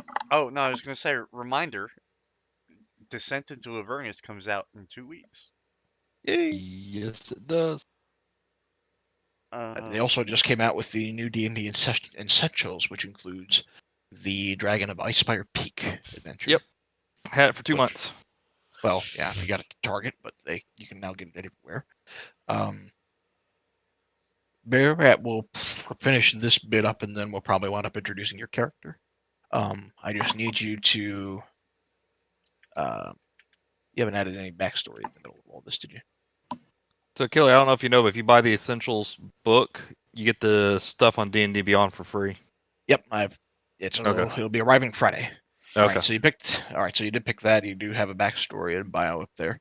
All right, I will get some stuff set up. Your character is probably going to be jumping in next week, then, Bell. And I should probably unmute you under the assumption that you're not on the phone anymore.